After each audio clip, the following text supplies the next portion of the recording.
All right, y'all. Welcome to All Politics are Local, America's number One. one political hip hop radio talk show. Y'all know if it's Friday, y'all know it's time for All Politics are Local. But more importantly, y'all know if it's the fourth Friday, y'all know it's time for the disciples. So they're gonna be coming up first. Forgive my voice. With this weather going in and out, I don't know how to dress. I'm trying to do something about it, so hopefully it doesn't go out over the night, but I'll try to do as less talking as possible so I can preserve it until John gets here or some of the other folks get here. But of course, the disciples are going to be up first. And then, of course, Zaid, what's coming up at 7?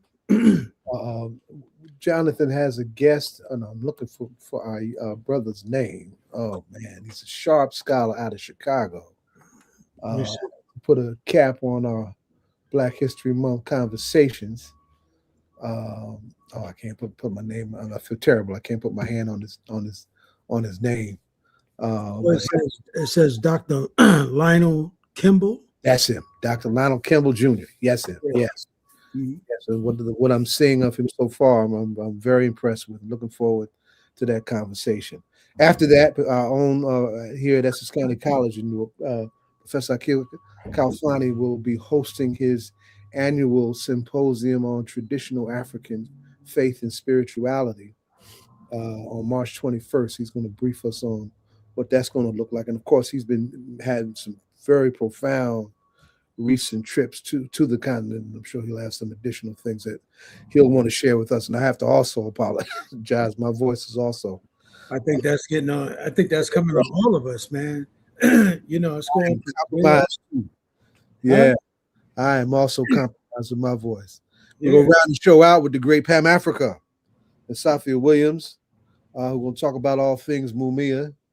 And I'll be curating some conversations all year round because this year is also the 60th anniversary of the Black Panther Party, and I'm you know among others, pushing our veteran elders and their cubs to make sure that we use the energy of the 60th anniversary to drive as much attention and support to the plight of our political prisoners who are Panthers like Mumia Abu Jamal.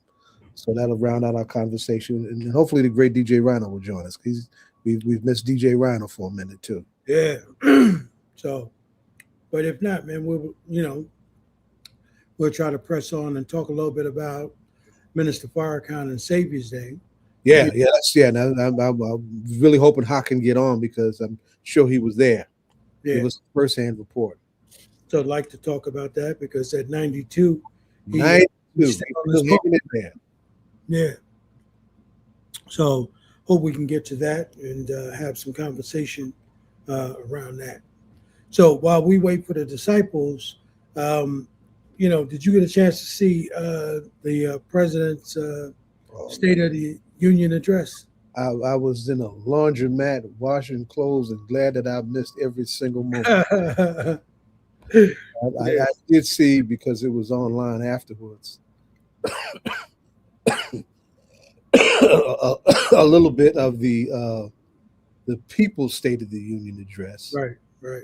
I actually had been trying to get our outgoing Congresswoman Bonnie Watson Coleman to come on with Nadia Morrissey to come back on because they had each other and they had their own moment on that, and of course Congresswoman Monica McIver participated in that too.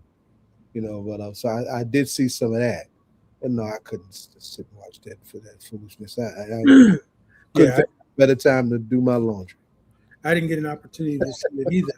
But Bashir told me it was insane, man. You know, Very divisive. I mean, the footage from it is terrible. yeah, Somebody tried to grab Congress Green's yeah. sign. They escorted him out, man. They arrested. Or they arrested him. Oh No, wow. not him. It was a sister from Minneapolis. Name was Aaliyah Rockman. Disabled sister. Walks with a cane, survived a horrible auto accident, who was wrongly yanked out of her car and arrested and had both of her the tendons and both of her shoulders torn up by ICE in Minneapolis. Wow. wrongly arrested. She was a guest of Ilhan Omar, Okay. Congressman Ilhan Omar. They arrested her in the damn Capitol. So she wasn't even, was she able to make it to the State of the Union She speech? was there. She was in the proceeding, and at some point she stood up, Right. and they commenced to grabbing on her.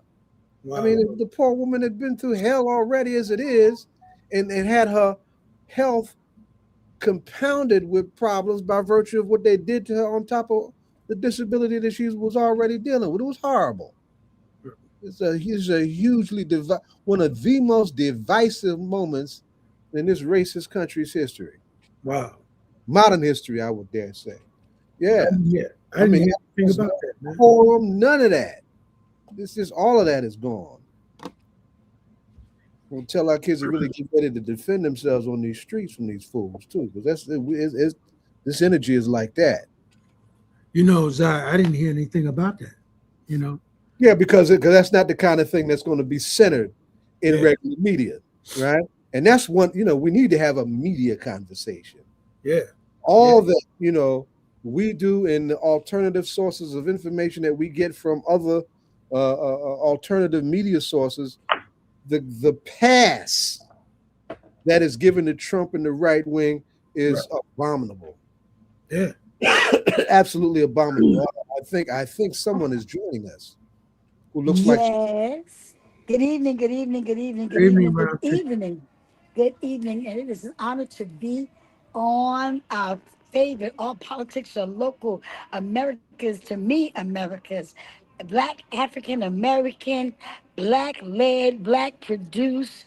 I'm proud to be Black and proud Good. of being from Newark and to be part of the disciples on the show called The Disciples, that the wisdom of Minister Haqq Muhammad and the brains yes. of Brother Ed Riley came together and said, we're going to do this with our beloved Pastor Brian Ali. God rest his Long soul, live, his long beautiful live. bride, Balena Ali, and none Yes, other than the Honorable Minister Haqq Muhammad.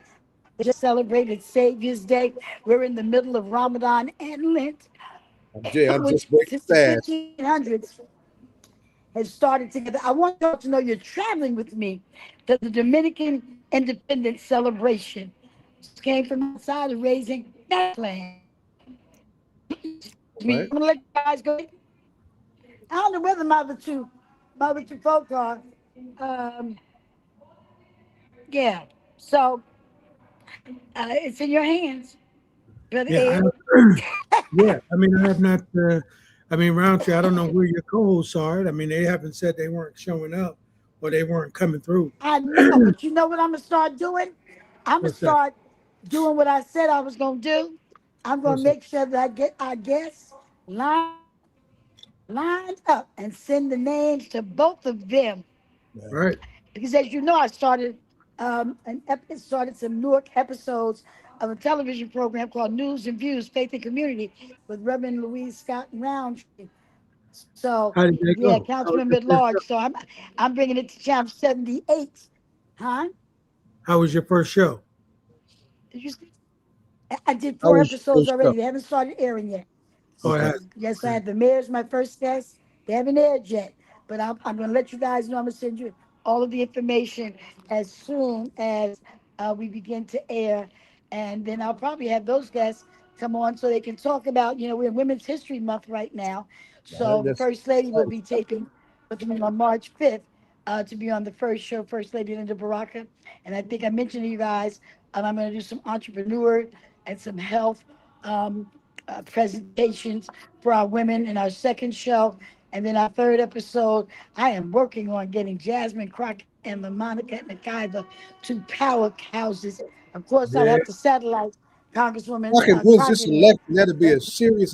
That would be a Oh yeah, serious. I'm looking. That'll be sometime towards the middle of March. That show. But yeah, it's gonna be serious. Listen, I'm not in this to play. Not at this stage of the game. You Yeah. know, not at this age. I'm not in this. When God offers you a platform, when Baba has a platform, Baba speaks what a truth he needs to speak to power. based on what God has instilled in him. When you have to speak, my beloved brother Ed, when you have to speak, whether it be on legal, whether it be on promotion, whether it be on media, I mean, you speak truth to power on a different level, but we all are speaking to the powers that be to let them know that there are certain things that we will not stand by and not have a voice in, because there's some folks out there that won't say nothing. So somebody got to be the voice for the voices, That's That's right. right. and not just in domestic violence, not just in violence, period, not just in mental health. Not There's so many areas that people just don't say nothing, you Right. know, and that's what we do. As we speak, of course, the mayor's men's meeting is going on. I hear somebody singing "Lift Every June, Voice and Sing." huh? I could hear somebody singing the Black National Anthem, singing "Lift Every Voice and No, she Sing." wasn't singing that. You heard something different. But I'm ready to go get us some guests out of here. Y'all Yes, just go ma'am. ahead, put me on mute. I'm going to get some guests from this event I'm at. Give me 1 second. All All right. I'm a, Oh man, we got a shout out from across the big pond. who's that? A young man from London. He's what I call a chapter and verse Malcolmite. Mm, mm. Like a whole lot of young black men from 1965 on. He studies Malcolm chapter and verse, Yeah. and we follow each other on Twitter for the most part. Brother Kevin, I see you, right? Checking in from across the big pond, all the way from London, England. That's where he's from. Yeah, yeah. Okay. We got a Wow. lot. We got a lot of people in London, and Malcolm lit that city up. A lot of people, everybody talk about his Hajj, Yeah. right? Shoot, Malcolm, all them black folks and them Asian folks that were in London in the decolonial era, he lit that town up several times. And most of those brothers in London are directly from Africa, right? The Caribbean. Windrush people from the Caribbean Yeah. Right. after World War II, a lot of them, Yeah. right? A lot of folks from the African continent, yes. A lot of South Asian brothers too. A lot of there's a whole lot of looking like us Yeah. in that big town. You know, That's why they got a strong black community out there, man. yeah, strong on reparations too, very strong on reparations. And I had this young brother who's got a book out on Malcolm. We had him out here a few months ago. Kahindi Andrews.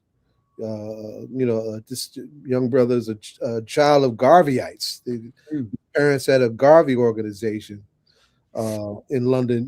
When they settled, they put that together. I think that goes back as far back as the early 50s, right? So yeah, we got I thought we summer everywhere. The global black family is a Pan-African affair. Oh yeah. Oh yeah. Absolutely. Yeah. That was very refreshing to hear a shout for brother for Mr. Brother Kevin, Yeah. across the big pond. So Right. so Zaid, did you get an opportunity to see Savior's Day? No, I didn't get a chance. I didn't get a chance to plug into it at all. I'm just seeing some of the posts that I mean, one of the things I did see, I have been seeing a little bit on social media, right? But there have been check out little brother lifting up look at it. Malcolm gave his speech in November 1964 entitled OAU Homecoming about the parts of nigga. That's right. And he did that right after he came back. That's right. Mhm. He's lifting up Malcolm. That's my little brother. I appreciate it. But I've been watching some of the young people, and I mean, considerably younger than us, and that's healthy. The nation has gotten younger too. Young junior FOIs and young MGTs and young folks trying to get their little cipher on. Oh yeah, I saw that too. I've seen it. That's the kind of stuff I've seen. I haven't seen any of the proceedings. Yeah. I've seen pictures. I saw some of the pictures when Minister Farrakhan and Sister Khadijah was lifted up. She just turned 90, from what I understand. He did. That's between them, that's 182 years of living. Yeah, yeah, That's a lot of living. yeah. And the thing is though, the question I had for Hawk, if he jumps on tonight, my question is did because remember the minister didn't teach. He let Ishmael teach. Yeah. Okay. And so Okay. the question is he hasn't taught at the last two Savior's Day. So the question is did he was he passing the torch, which is what it looked like. I'm not, no one has said that, but looked like he was passing the torch to Ishmael, and that was a question I wanted to have. Yeah. That's a timely question. It's definitely a Yeah. timely question. Because even with the homegoing of Jesse Jackson, his son took over the Rainbow Push Coalition. He's now the president. The youngest son is now Okay. the president of Rainbow Push Coalition. His So daughter was at the memorial that was done for Claudette Colvin a few weeks ago, and he slips out of here right behind that. mhm, yeah, so You you know know, of that's course. a question I wanted to get at. Yeah. And wanted to ask that question. Your brother's hitting you up again. He's right. He's absolutely right. That's right. That's right, Kevin. That's right. As far back as the late 1890s, and the first uh, Pan African Conference was in London in 1900. He's absolutely right. Absolutely right. Yeah, we get some shout outs in the chat. Yeah, well, brother William Hathaway talking about we should be supporting our youth. Absolutely. Absolutely. I'm trying to figure out how to do that, and with the breath that I got left in my behind. Yeah, Uh, you gotta. I mean, we remember we're trying that by getting young people to vote on the school board. You know, but it's yes. difficult to get these young people motivated. You know what I mean? Yeah. Although, remember, we had some young folks on, what was it, 2 weeks ago, Mm-hmm. who got these different organizations So I'm around back. policy and so forth. You know, Mm-hmm. What you got? What you got? So I'm back, everybody. Yes, ma'am. Once again, Okay. I got with me a young man named Humberto. He runs a nonprofit. He is now a new the City Council office of Councilwoman Reverend Louise Scott-Rountree. I'm going to bring Humberto on. I took him off assignment to come and join the audience to talk about the work that he does with Mentor You, the work that he used to do at Rutgers, and the work that he is now doing with the city council member at large. Humberto, would you please join us? Welcome, welcome. Good Umberto, come evening. on. Welcome, Roberto. Good to I'm not have you with sure. us. How we doing? All right. What's happening? Talk to us about what you do, Alberto. Yes, my name is Dr. Bacarizo. I have a nonprofit here in Newark that supports our youth in different parts of academic excellence. We try to have a conference in STEM to make sure the students are exposed to the STEM field in different areas, as well as STEM and business, because business is also part of the STEM as we trying to go into financial technology and accounting technology and things like that. While STEM is also medicine and dentistry and anything in the health field. Because you don't have a good foundation in your sciences, you're unable to continue the work that we need you to do in the STEM in order to have the skills of the 21st century. I mean, how do you recruit these young people? We go to the community events, churches, high schools, and what we do is we have a list of the counselors in New Jersey schools, and everybody gets an email from us. And it's hard to get students to get excited sometimes because they don't get to see a flyer or an email. But those who take the initiative are part of our commitment to them that they not only accept us and trust us to keep them in the right track and to succeed academic excellence, but also be part of the family, a bigger family that they have beyond their family that they have overall. We have people who are mentors from different fields, from doctors to lawyers to engineers, to social sciences, to psychiatrists.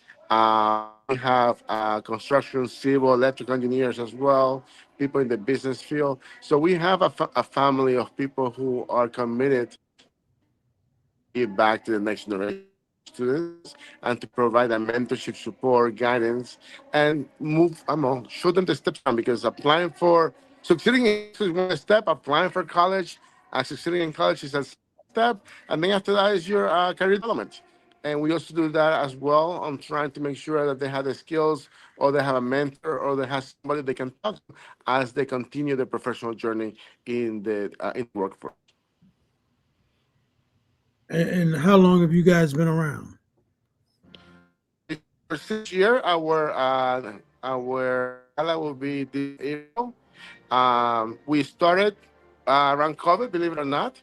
We Mm. launched around the COVID time, trying to do a community conference on where we bring people together, especially the families. The families will have like some kind of uh, resource center, and the students will be able to go to a conference. But then COVID happened, and when COVID happened, we changed our mission a little bit in trying to fight COVID and to try to fight miscommunication and the fear that COVID had in the community. So we got a grant to the federal government to make sure that our students that we already scheduled to be part of our program become ambassadors in the community. They help out with vaccines, they help out with information, they did flyers in multiple languages, they did videos to make sure that the community was aware and alert that COVID-19 was something that we can overcome, but we're informed and we work together. But the question I was asking you, Alberto, how long have you guys been around? Excuse me? How long have you guys been around? 6 years. 6 years? 6 years Yeah. this April. And where you located at? Yeah, six. And where are you located at? I don't know if he heard you. I can hear you. I'm sorry. Yeah, where are you located at? We're here in the city of the great of New Jersey, city of Newark. And this is our base, but we have students from all over the U.S. as well. So we have mentees in Ohio, we have mentees in Florida, we have mentees in Chicago, we have mentees in California, in Texas. So it depends on where they are here, and then we make sure that they spread their wing and find opportunities wherever the U.S. provides. Well, let me ask you this, Umberto, if I can. Right, the places that you named are very different in what's going on with their contemporary political landscape. Chicago is arguably this country's most radical city, for example, and they are very unapologetic in their efforts to resist all of the hostility coming from the national government. Meanwhile, you look at places like Texas and Ohio, they're being inundated with the hostility, and it's the playing field is different. How are the students from your different cities relating to each other in terms of managing the challenges of the hostility that we're getting from the government now? Good question. I think that we have similar uh, experiences that regardless if it's Minnesota and the attack on our people in Minnesota itself on the civil rights, or whether it's Newark, where people are cramming into cars and creating accidents around the community, or Yeah, whether it's yeah, Chicago and arresting people, we all have fears and we all have the same experience, regardless of our immigration status. Because you can be undocumented or you can be a citizen and you still have fear. So the idea for us is to provide a Zoom, a communication, a discussion, an open conversation that, hey, I'm here, you need me. Because at the end of the day, that support system, that connection that we lost during COVID 19, is the one that is keeping us together, supporting each other through this experience. yeah. Right on to that. Right on to that. Right on to that. How can folks follow your nonprofit? I So know what that page? we see lines. We see lines in the state, but I see that we all suffering the same regard we are, and fear and the atrocity and the lack of civil rights of our communities and keeping people in jail, regardless of you are in the U.S., you're fearful. Yeah, yeah, yeah. How, Umberto, how can we follow you? Pardon me. But we also do like this Monday have a reading day.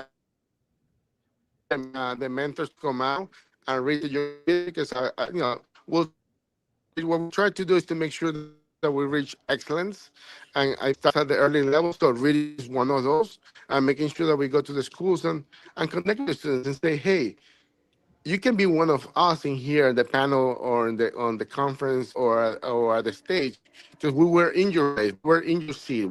We never knew something, but somebody inspired, somebody gave us a hand, somebody told us something different than some other place, and that will inspire us to do better, to stay in school, to get a degree, and that's the idea behind going to schools to inspire the future generation because sometimes they don't see role models like themselves. When parents are working two jobs and grandma's taking care of the kids and people may not have higher education, they don't see other people like themselves around them. The people who are got a profession, succeeding, whether they own a business, whether they get a degree, or whether they have a vocational school. The idea is to do something and to empower them, giving them the tools for them to succeed in life. Mhm, mhm. How can we follow the? How can we follow your work, Umberto? Yes, you can follow our website is mentoruconnect.com, or is our Instagram is mentor you connect, something as Facebook. It's mentor mentor you connect connect. .com. Yes.com. Okay, I'm gonna put that up right now. So you said mentoryouthconnect.com? Mentor you, the letter U. Yeah. Yeah, mentor you. Okay. Yeah. Yeah. Mm-hmm. Very. And you guys are located in Newark. You've been around for 6 years, and uh, who are some of your greatest successes, right? Because I think Roundtree was saying that you guys were at Rutgers, which is also my alumni, and as well as Zaid's alumni. Yeah. You know, So yeah, so Rockers is my past employer. What I did there is to support our diversity initiatives and programs that we have. The idea was to have more black males involved. Right now, the numbers are skewed small, and the same thing for Hispanics. Right now, it's 5% of all minority students or all medical students are minority, and that's not enough for our population who needs the care. That's not enough for our population who have a health disparity, who have a language challenges. For the people who living in our urban communities. So we have to make sure that we have more urban community doctors, the people who look like us, to be taking care of us in the doctor's office. no, Hmm. you're absolutely right. I mean, 5%. I don't, when I was there, it was a lot more, African American students and Latino students when I was there. And you're saying it's only 5% now. And is that Yeah, at the it's 5%. Brunswick branch as well as the North? 5.2% population is over 50% of the U.S. minority. Only 5% of the population are taking care of our communities. Oh, his connection is And terrible. sometimes that we have needs that depends on our background and challenges that only one doctor will know. If you're a doctor from Ghana, you know what a Ghanaian person will need: the love, the attention, the sense of family. You can just go into a doctor's office nice and cool and say, "Excuse me, what you need," and move on.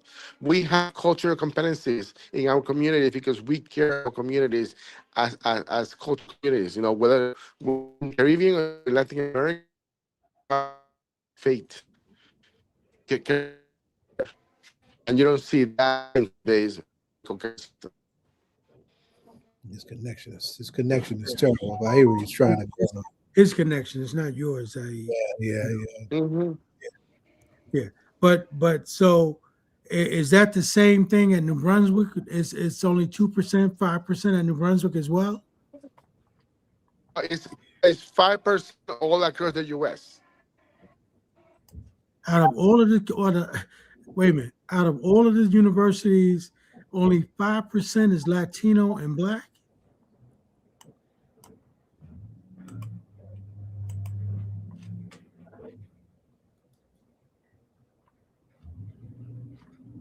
I think he froze. Yeah, he froze. He did. He did. Umberto, if you can hear us, go out. Oh, I don't know if that's he's on Roundtree's connection. Yeah, She needs to go out and come back in. yeah. Well, you froze, Alberto. I don't know if you can hear us, but you froze, and so when Roundtree come back, you have to give her the phone and tell her to come back in. But wow, that's. I mean, he's right.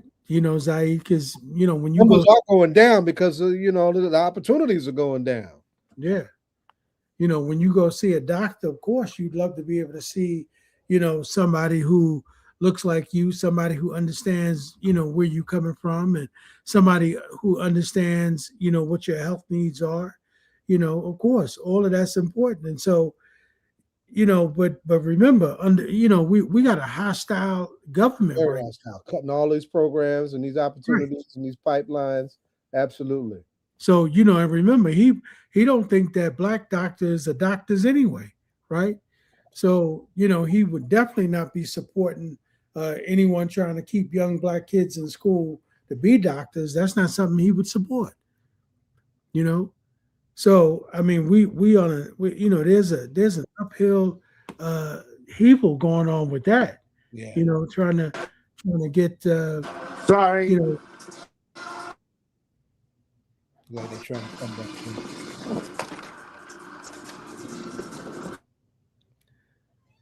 Yeah, I put up. Yeah, you know what? It's the building you in. Unfortunately, those old school buildings. Regardless of what school you go to, the law across the U.S. Of course, the HBCU schools and they have HBCU medical schools that provide more of the minority students, especially African Americans, in the medical field, but not enough in the community as a whole.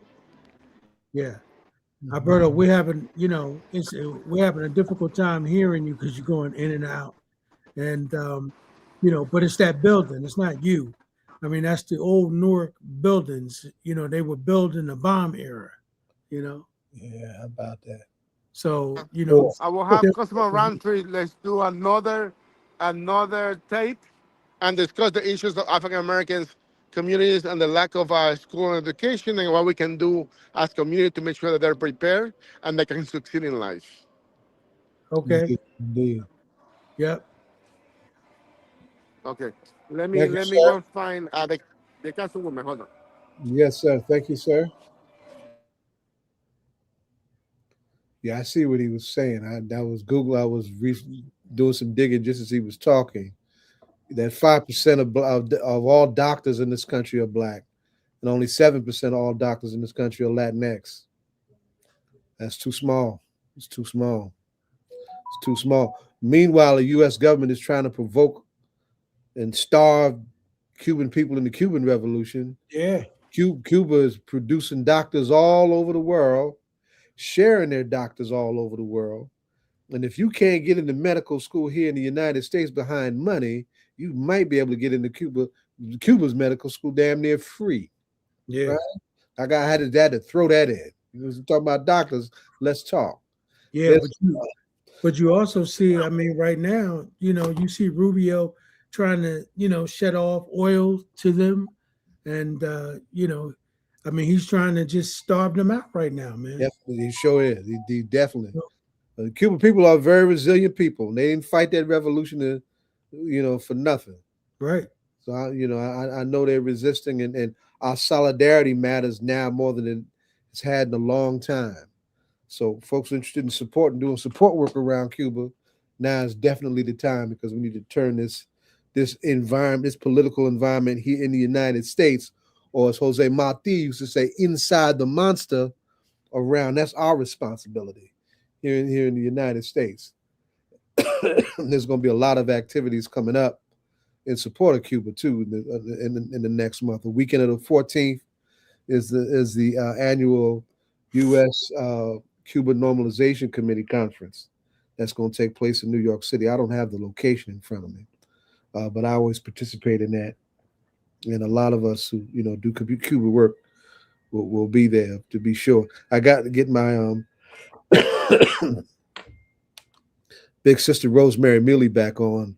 Paul Coates, you know who Paul Coates is Ed? No. Paul Coates is an old Panther. He was in the Baltimore chapter of the party. Okay. He started Black Classic Press, and he just came back from Cuba. And I've never had Paul on the show. I want to reach out to that brother. He's a great brother. Black Classic Press is a very important Black publishing company for this particular era. They actually lift up a lot of our out of print books that are important, as well as doing new books, for this particular era. I'm trying to get the great Bill Sales, who gave us one of the best books on Malcolm, that's out of print, right? Bill, go talk to Paul and get your book back in print because we need it. Is Professor Sales still in New York? Is he in Harlem? No, he's in Peekskill. Oh, okay. He's in Peekskill. He's been in Peekskill for a while, and of course, he's very happily retired. One of his daughters went to medical school in Cuba. Oh, wow! And is a practicing doctor to this day.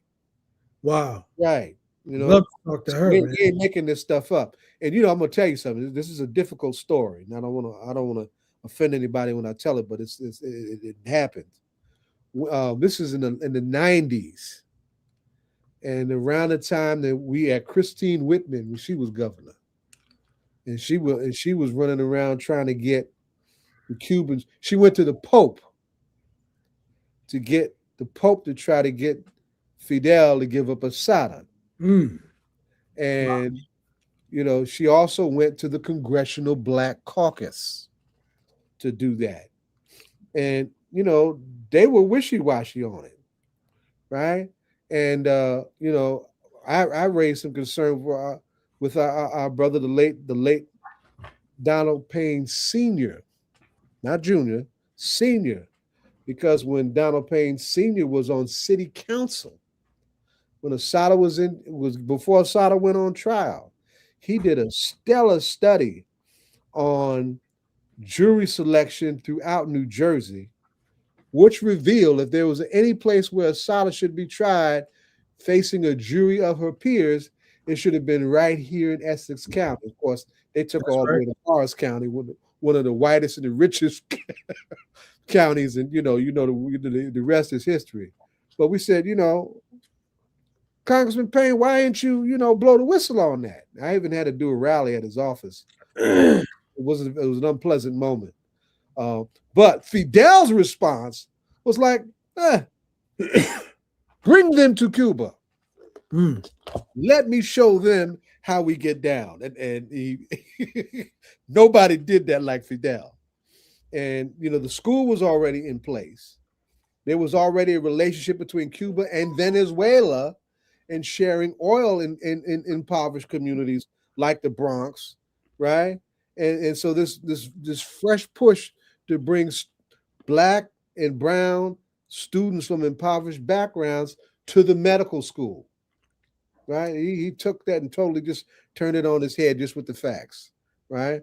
It was a powerful delegation. So that school is called ELAM, right? And that's the Spanish acronym or the Latin American Medical School, right? Has been turning out students for this is better. It's better than 25 years now. They've really been doing some good work. And there's a young filmmaking scholar also at Essex County College, Jennifer Wager, who did a critically acclaimed film on the school. And there's some stories. That's a wonderful diversion. I don't know how we got on that. I think when Umberto was talking about, Yeah. doctors. That took me off on one of my favorite subjects. But I mean, I tell you, Zaid, I'd love to talk to Dr. Sell's daughter, though. Yeah. I've been trying to pin it down. They got crazy orders. They got crazy hours. There's a young sister from here. I can't call her name out. That's like one of the point persons for how they recruit students, and have never been able to get her schedule, freed up where she could come on or be on any other of the platforms that I work with. But yeah, we would love to have her. Yeah. So some great stories, man. Great work. You know what she's practicing at and what type of medicine she practices? I forgot. She's in New York. She's still relatively local. She's in New York still. Okay. I forget. Oh man. And I remember when she first started at. I think she was at. Oh man, one of the big hospitals in the Bronx. When she was, making that transition, coming back this way. But yeah, they're great stories. But that would really be. I mean, that's what we need, Zaid, because I mean, here, man, there's so much racism. Even for Black doctors, right? They got an organization where they try to help each other and pull each other through. But I mean, it's just incredible. But so when you do find a Black doctor, it's like a diamond in the rough, man. That's right. That's right. That's right. I had one, and she had movement ties. I don't know if can you remember Dr. Barbara Justice? Yes, absolutely. She was my doctor for a few minutes. Where's she at? Where's she at now? Located in California. Oh wow. I don't even know how to reach her. But we fell out of contact some years ago. Oh yeah, I know her, man. She was on the board of Nairi, the school down in New Brunswick. How about that? And my nephew graduated from Nairi. That's how I know her. And she used to come on all the time with Imhotep Gary Bird. Yes. So, I mean, she was spectacular, brother. Yeah, sharp sister. She did a lot. What was the name of that treatment? Oh man, it was oh man, Weren't she doing something around AIDS back then? Yes, I can't. There was a substance that has been found in, I think, Kenya. Right. Was being cultivated for medicine that I can't think of the name of it. Right. And where the time is going. That's been a few years. Yeah. But she was in the middle of all that, right? She was Kwame's doctor. She got Kwame to Cuba when Kwame was fighting his cancer, right? I had a writer's workshop in New York at the time, and one of the sisters in my writer's workshop, she knew. And then when I got messed up in a hospital, and didn't have no doctors I could trust, she brought me right to Barbara Justice. And she was a doctor for a few years, and then she relocated to the West Coast. Right, wow. She'll pop up every now and then.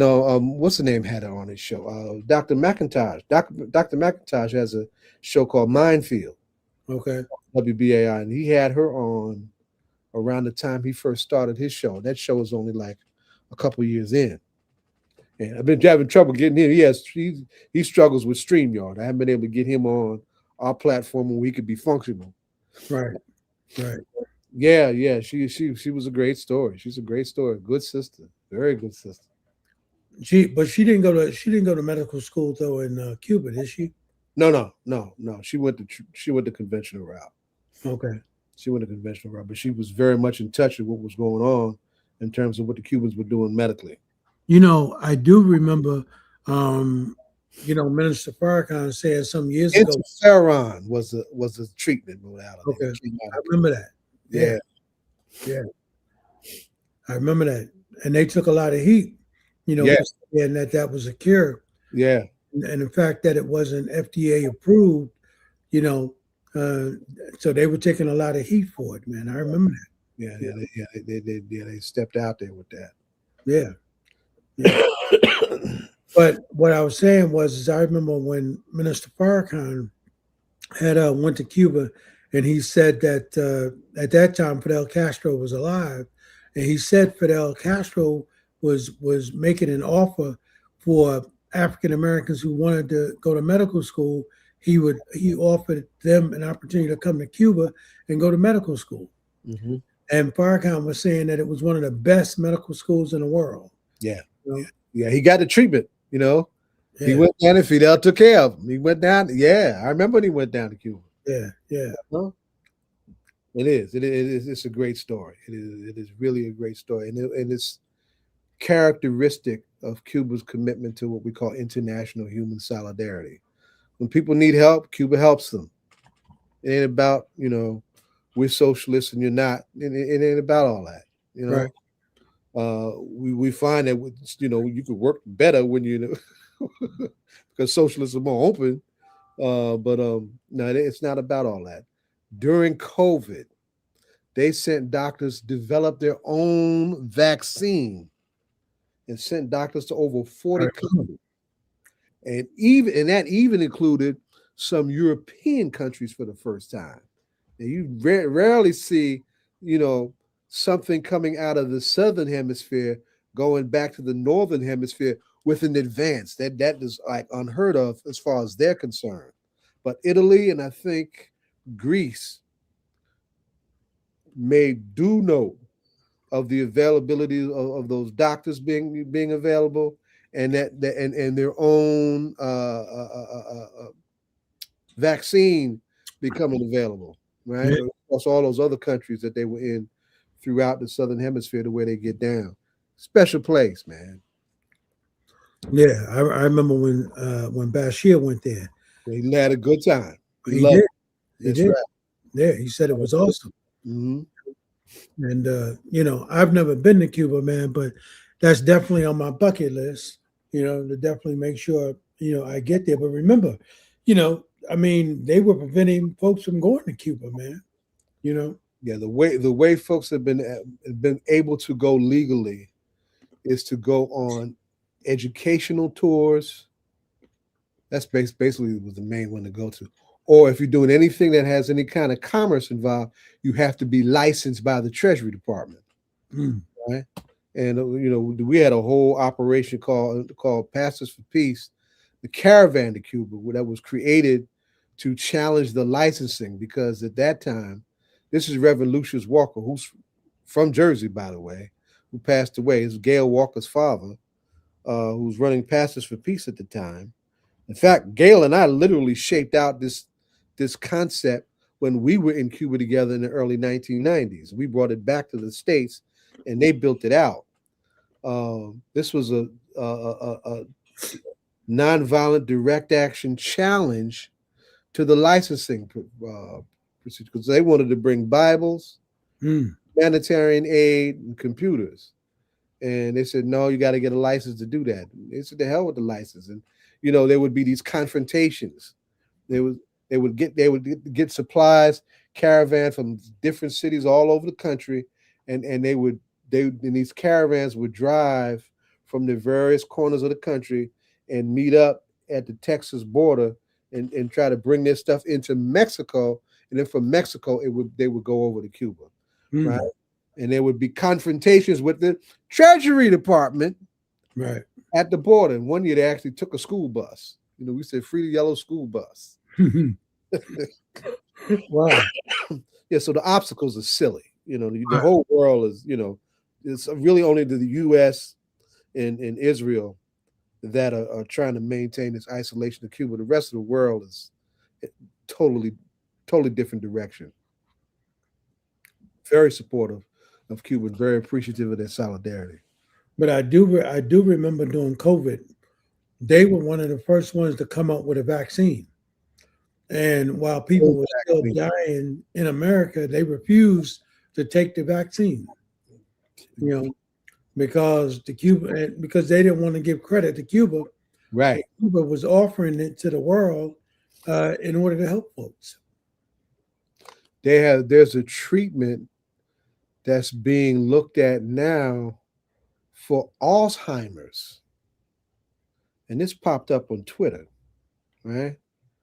And some Americans, and I ain't talking about Americans that look like you and me. I'm talking about regular, white bread, white folk, upper middle, prosperous Right. Americans on a delegation looking at this Alzheimer's treatment to help, modify the advance of Alzheimer's that they're developing, right? They're in Cuba now, Mm. So it's like, so the U.S. in its backwardness and its arrogance really is a lot to be desired. As the old folks say, it's a sin and a shame. Oh, absolutely. Absolutely. I mean, you got to, people dying and you got a cure. And because of whatever racism you got or whatever hatred you got, you won't allow that into the marketplace. Well, It's backwards. what happened to the old, do no harm, right? That's part of the Hippocratic Oath, How about that? How about that? That's backwards. Yeah. And so, but, again, we're talking about medicine, which is probably, the medical field, which is probably one of the richest fields in this country, Indeed. right? Because, I mean, everything from a doctor's appointment to the medication they give you to the rehabilitation to the hospital, everything, man, it's trillions and trillions of dollars. And so that's why Easy to think about it. we'll never make healthcare really, a necessary freedom for everybody. I mean, you got other countries like Canada and Cuba and some other countries that are Making willing. the healthcare free. Yeah, yeah, Meanwhile, in the richest country on earth, you're gonna struggle if you ain't connected or gainfully employed. right. And if you don't have no money, I mean, remember, man, you can't even go see doctors without a copay. I mean, I was telling John Austin that recently, about my copay and of course, how that went up because of because of They cut the subsidies. yeah.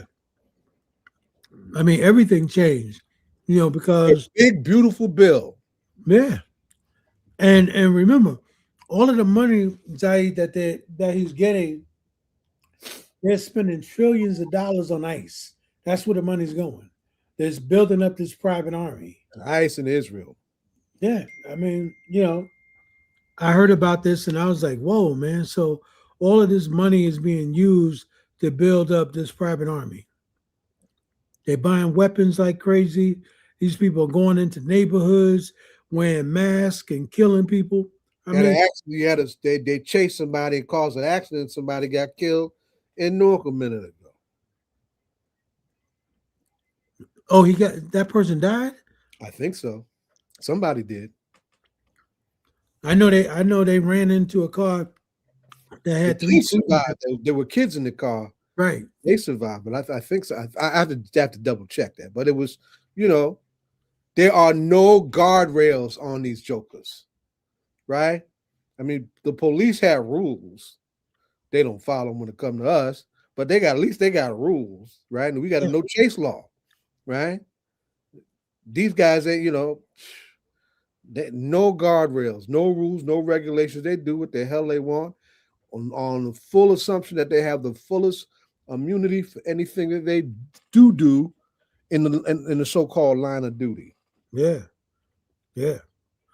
I mean, I've never seen nothing like that, Zaid. And I'm just saying the amount of money, right? I mean, you think about all of this so-called tariffs, right? That the Supreme Court just shot down. We talk about all of that, and this, and you're like, because I heard that Kathy Hochul, governor in New York, she was saying she's asking for a refund, that people in New York should be refunded, But of course, old boy is not going to get that money back. Oh, no. That's not going to happen. Oh, And that's not going to happen. So, The thing to watch with the Supreme Court and to watch with him, and a bunch of folks are chiming in the chat about voter registration and voter education yeah. and the turnout for 26 is whether or not they're going to steal it. There's a push being made to get him to do an executive order to take over the elections. Imagine that. Oh, he's definitely going to do something, because he know that if he loses, or the flood polling places with ICE agents. Yeah, that's true. And they're trying to see, what they did in Georgia, that was a rehearsal for what they want to do around the country with voting polls. Yeah. They're going to do something, Zaid. You can believe that. Because, the other, I was telling Kim today, the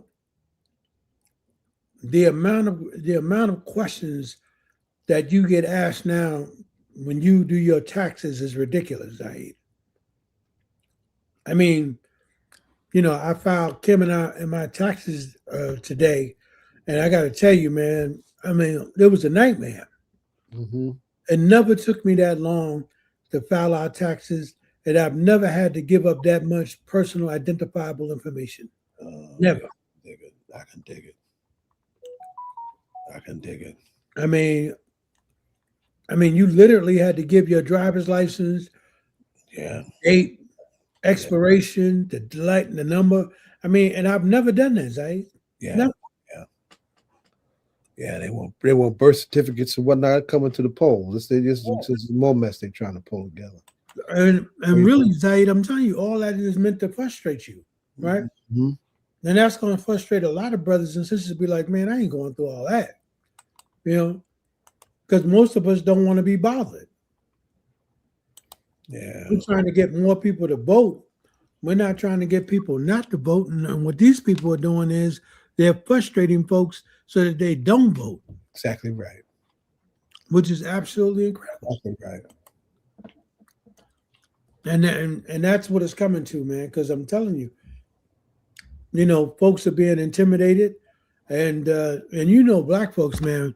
If we got something that's working, we don't want you to come and disturb what's working. The moment you disturb that and start asking us for more information, we bailing out, man. Mm-hmm. I think that's what Trump is looking to do, and he's looking to do whatever criminal thing he can get away with, as far as this campaign is concerned. Because you can believe, Zaid, he knows that when the presidency is over, remember, he got 34 felony charges waiting for him in New York. And as long as he's in office, he's got immunity. That's right. They can't do nothing to him, but the day he leave office, he can be prosecuted. Somebody should be coming for that behind. That's right. So that's why he's never going to get. That's why he's telling folks that we cannot afford to give up the White House. Yeah. I need to stay president until I die. And, his whole family is doing an incredible money grab, right?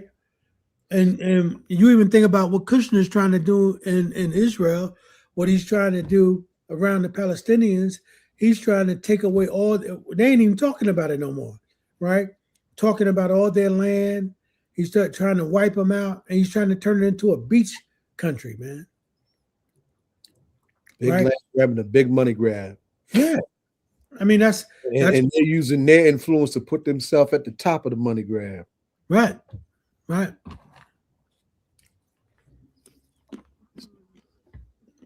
that's how this thing was built. This thing was built on that. Indeed. That's what it's coming to. And they're leaning on its most backwards and most violent roots.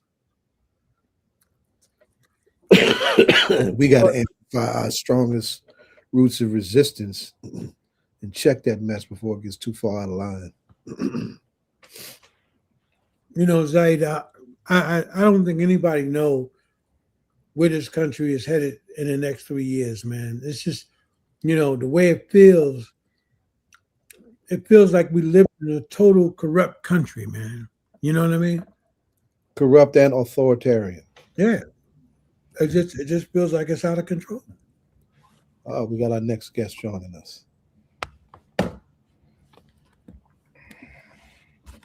What up, brothers? How's it going? All How you right. doing, my brother? Doing well, man. Dr. Kimble, welcome, brother. Hey, Welcome. thank you very much, man. I appreciate the invitation. All politics are local, sir. Oh, indeed. Mm-hmm. I'm from Chicago. That's very, very true. Yeah. We were talking about Chicago a minute ago. Oh, really? But All- even all before we things do good, I the hope. introduction, I'm going to say this, and we'll use that as a jump off point for your conversation if we can. I've always said that Chicago may be our most militant city in this country. Yeah, it seems like it. We do our things every now and then. Not that it's not any less segregated, but its militants is That is true. deep and long. And gentrification is a real thing, man. Goodness. Well, Doc, you come to us highly recommended by the great Jonathan Austin. I thought he would be on here to help actually do this conversation with us, but since he's not here, we are winding up Black History Month Mm-hmm. in its 100th iteration. Yeah. I'm that's- actually in DC right now with the Carter Woodson's Association. We have our 100th anniversary. The ASALH Correct. Yep. We have our Association luncheon for the tomorrow. Study of Afro-American Life and History. Yep. Well, you got a lot to talk about then, brother. Yeah, we have our luncheon tomorrow. So I flew in last night for that. So in that, given the ridiculous hostility that we're facing now, hostility we haven't faced in quite some time, I would say, trying to be modest, what would you say is the state of our people trying to hold on to and maintain spaces in which we can teach and share and honor our history? You know what? In all honesty, I don't really think that we're in a state much different than what we've always been. I think that at some points in time, we let our guard down a little bit and thought that everything's going to be okay. But I think overall, I think the environment is still rather hostile to our history. It has been. I think as someone who studies Black history, I think we've always had these fights to maintain these spaces in which our stories can be told. I think just now it's just more out in the open. I think the open hostility, by those in higher education, those in the federal government and local government, I think we're still been fighting the same fight, and we're going to continue to fight it. Now, are you still at Chicago State? I am. I've been there. This is my 20th year there. This is my 28th year teaching, and I think for me, the importance to be at Chicago State, I wanted to teach. So, just full disclosure, I wasn't always a history person. I went to school to do engineering, so I went to University of Iowa, and I switched my major like halfway through my second year.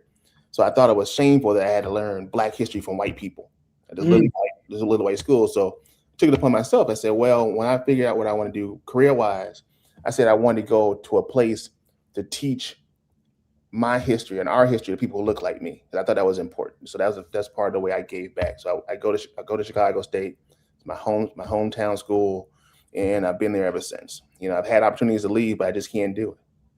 Mm-hmm.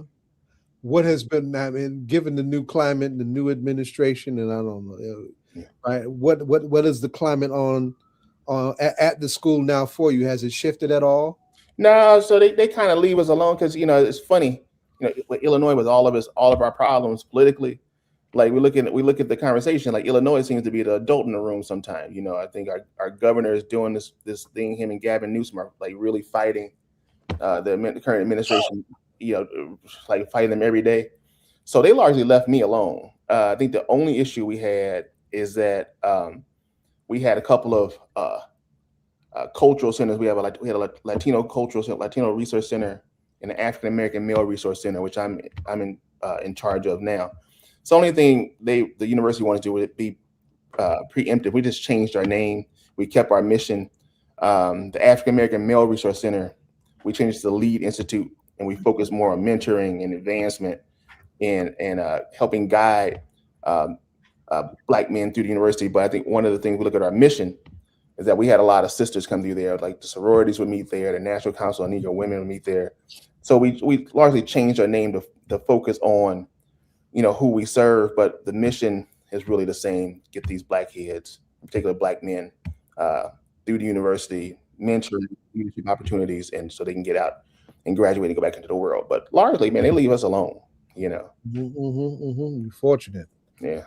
We can't say that everywhere. I have my Babala was in at the University of Massachusetts, in the Boston wing of the University of Massachusetts, and they are giving the Africana Studies Department hell. They got a lawsuit going on, just trying to hold on to the position. And Boston ain't in Mississippi, right?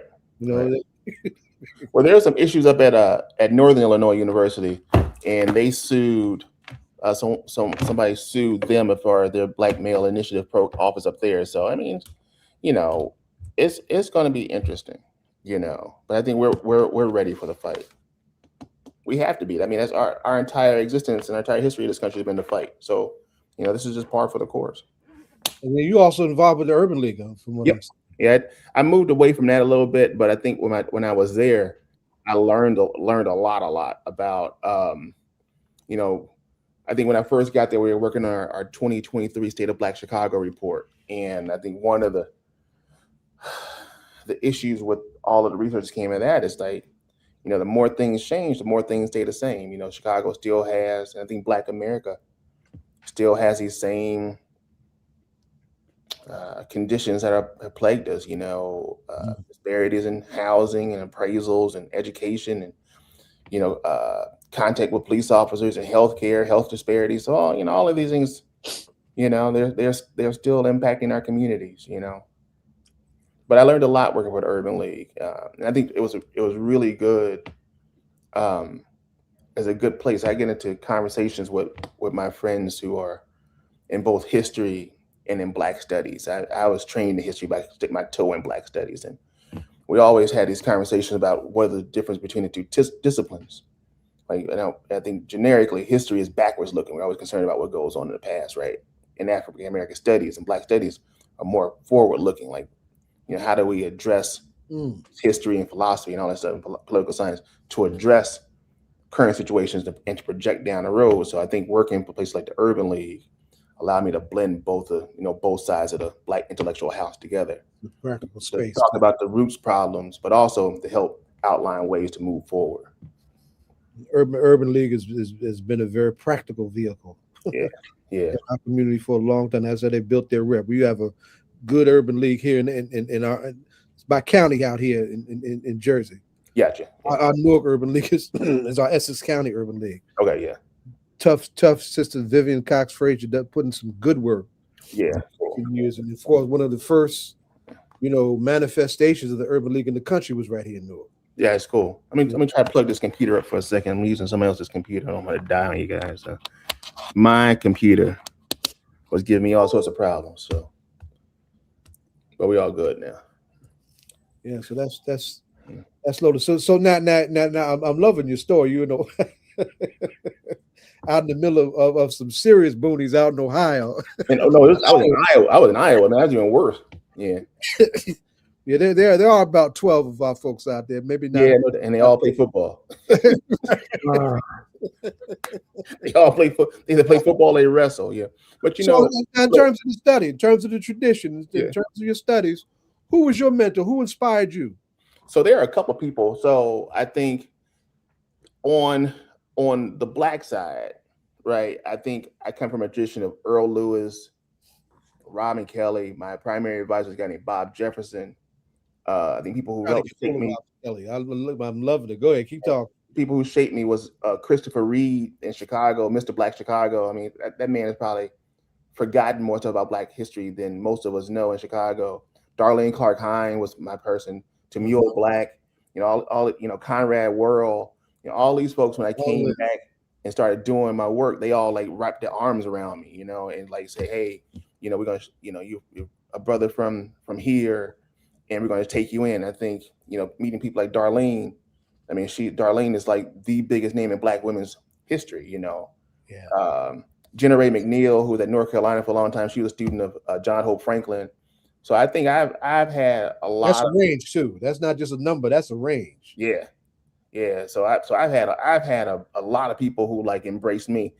And I think what I do now is that, being at Chicago State, recently we had a number of students end up leaving university with their master's degrees and going off to, research one institutions and getting their doctorate. So, I think I'm adding to that tree.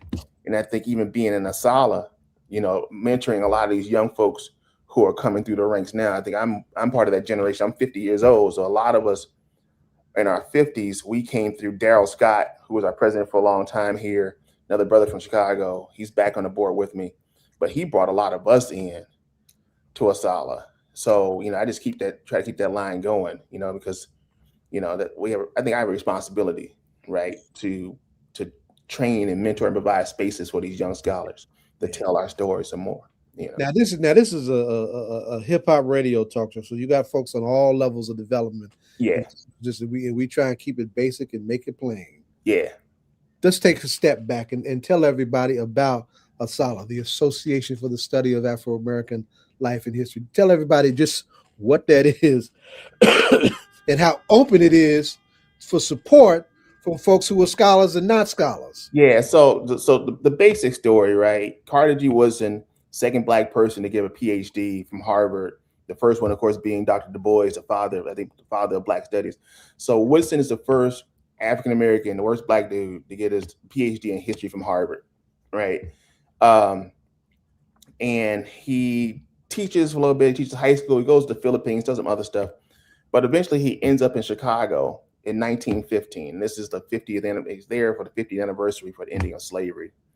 All these states are doing like these huge celebrations. Illinois has one at this place called the Coliseum Auditorium. So anybody familiar with the landscape and geography of Chicago, it's right south of downtown Chicago. So really right in the whole business district, right? So he's there with a buddy of his from DC named William Hartgrove. And they're there selling posters and the like and doing some things. They go to this huge convention. He sees these thousands of people out there, looking at just how far Black folks have come in the 50 years since slavery. So in the meantime, right, he was a member of Omega Psi-Phi, and the Omegas have been talking about, starting this organization to talk about Black history, to, talk about it, publish and all other stuff. And part of his backstory, Woodson was a very intellectual guy. He loved to read books. My friends called him, he was a bibliophile. He loved books. He worked in the coal mines, went to school late. But a lot of the old heads in the coal mine, like he would like read books to them. They knew this guy was something special. They like read to him and, and they share stuff at work. So when he's in Chicago, he's at one point at the University of Chicago doing some postgraduate work.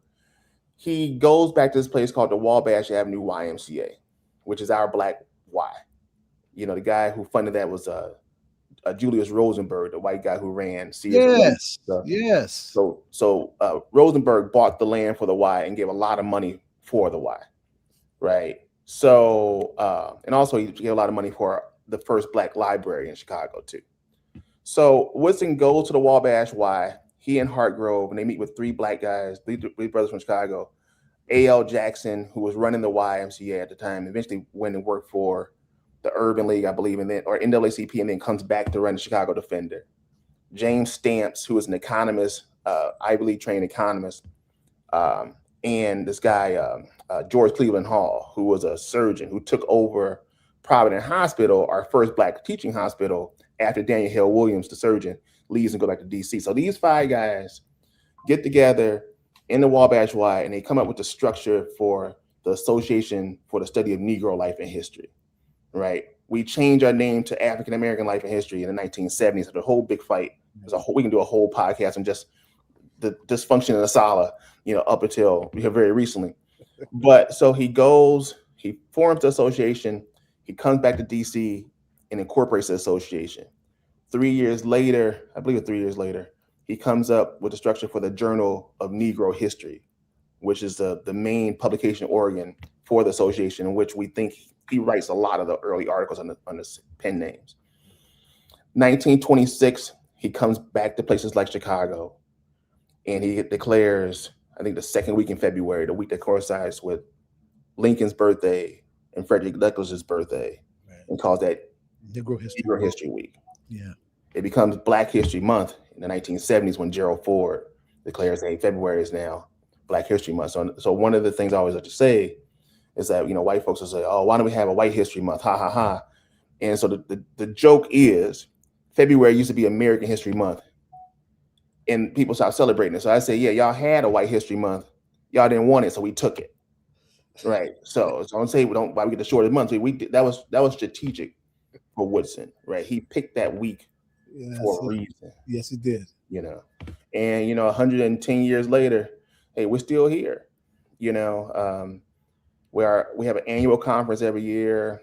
This year it's in Norfolk, and we have a Black History Luncheon. This is our 100th anniversary of the Black History Luncheon going on tomorrow afternoon. What are some of the highlights for this year's conference? Well, some of the big highlights, we're talking about Black historiography. How do we write about history, right? And we're doing a big celebration of this sister group called the Association for Black Women's Historians, and they've been around for a while, and they have a number of really, really good scholars who are attached to that. Francine Wilson and Darlene Clark Hines and Evelyn Brooks Higginbotham are some of the founders of that organization. Tough sisters. So they're celebrating the 305 books that have been published by their members in their very brief history. So we have that. We're talking about how we talk about history.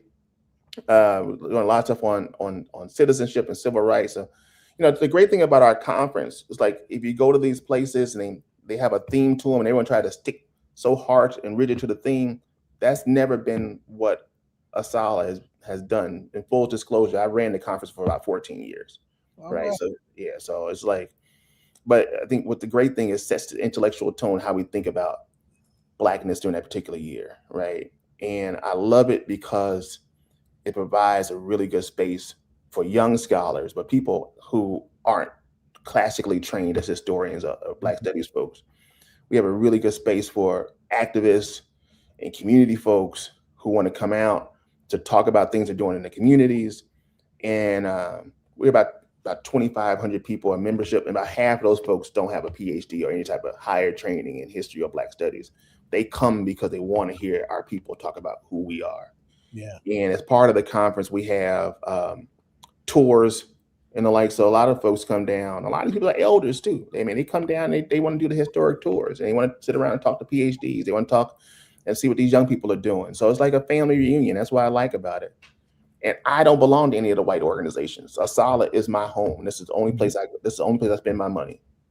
There was a conference in Chicago, the American Historical Association. They were there in January. I gave a paper. I didn't even register. I walked in, gave my paper, and left. So all my money goes to ASALH. That one of the things that we've always had this organic, and this is something that I find, and Ed, you can bear witness to what I'm saying because you know how I work in the community. Is there is a need to, in some places, to not allow our folks who are in the institutions to become disconnected from the community. Right? The relationship to the community has been organic and has driven, the field from its beginning. Yeah. But it's something that we're concerned with locally, that we're looking at locally, that we're a little concerned with. Yeah. So the place of ASALH at this given moment is a hugely critically important one. Yeah. And you know what? I was just thinking about some stuff, and I think the connection to the community is important. And it wasn't always like that. And I think the turning point was when Trayvon Martin was murdered by George Zimmerman. And that was one of the first times we were in Jackson. Just yesterday. Pardon me?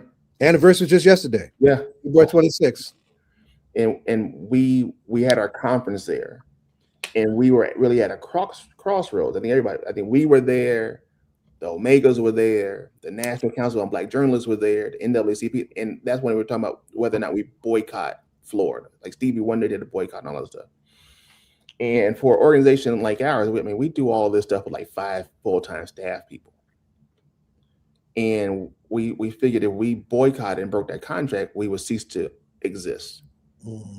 Right. So what we did is that we went to Florida and we programmed around that travesty, that acquittal of Zimmerman, right? So we brought in the folks who were advocating for Trayvon's parents. We brought in Trayvon's parents, the lawyers, and we was like, look, we're gonna do like old-fashioned teach-ins. Yes, sir.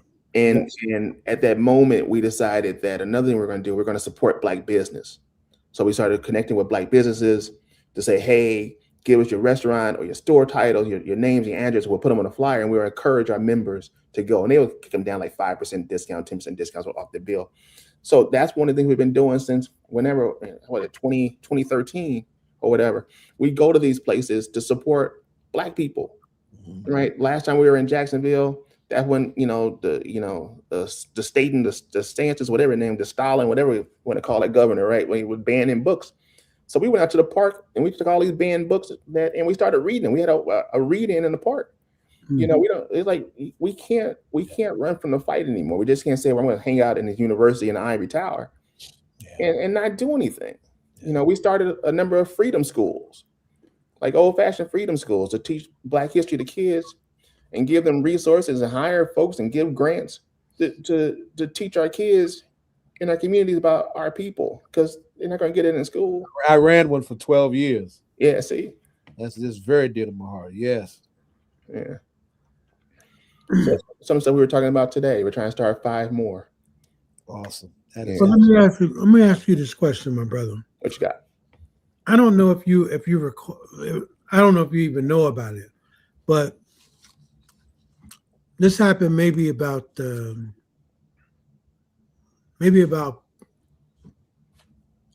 years ago. Mm-hmm. And Condoleezza Rice was on the show called A View. Mm-hmm. Yeah.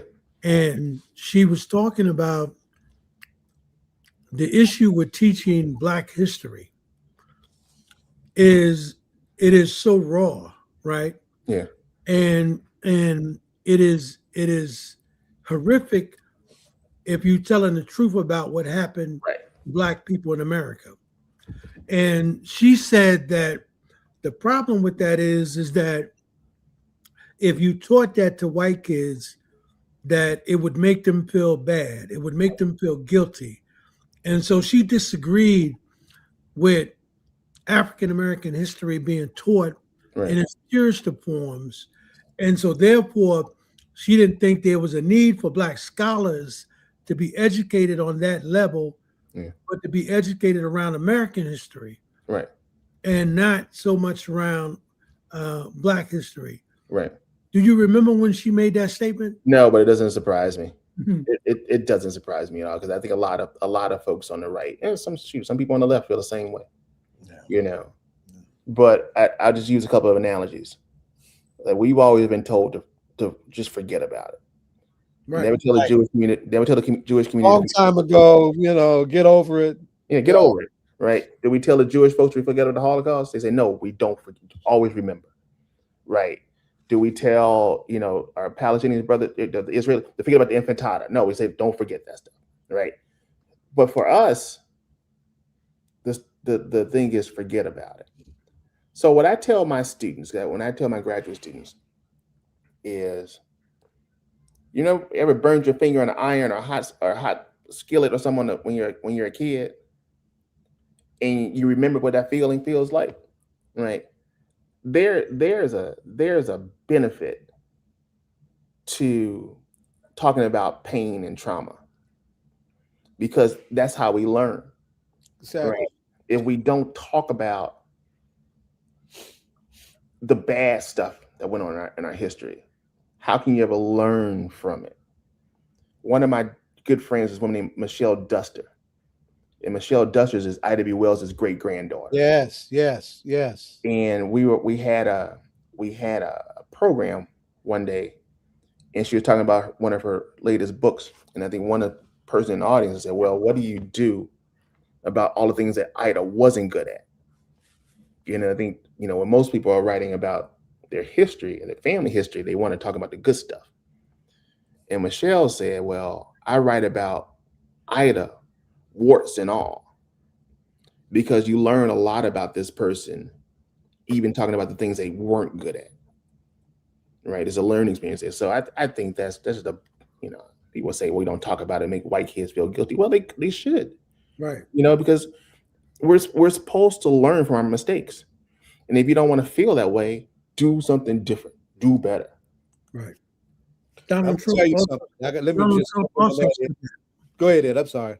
Yeah, Donald Trump also said that. He said that that's why, that stuff should be taken out of books, because what he said is that, the white kids that are on deck today did not do that to black people. Right. And so he felt that those books should be removed that talked about that, because somehow, the Kirks of the world, these good old young white boys, don't need to know what their great grandparents did to become wealthy in this country and who built this country.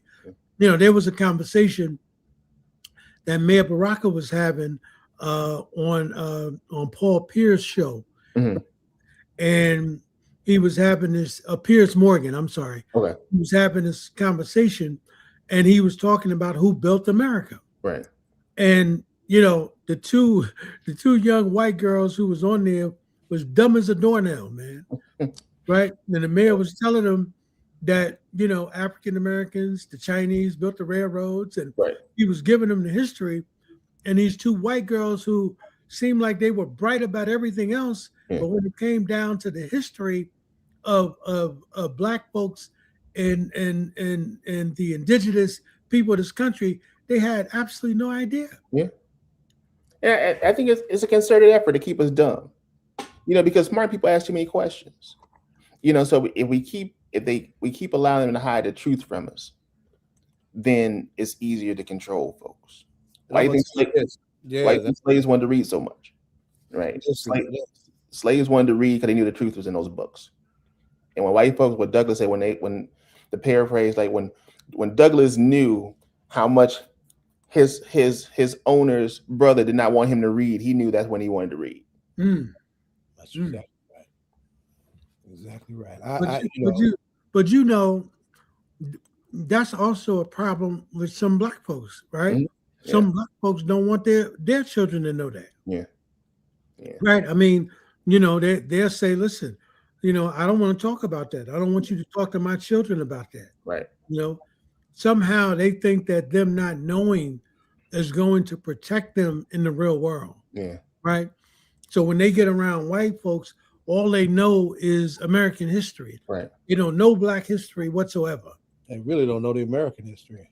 And that's the irony about the story about Woodson, right? Because Woodson, his mission was someone told him that black people had no history. Right. Right. So he said, well, I'm going to prove you wrong.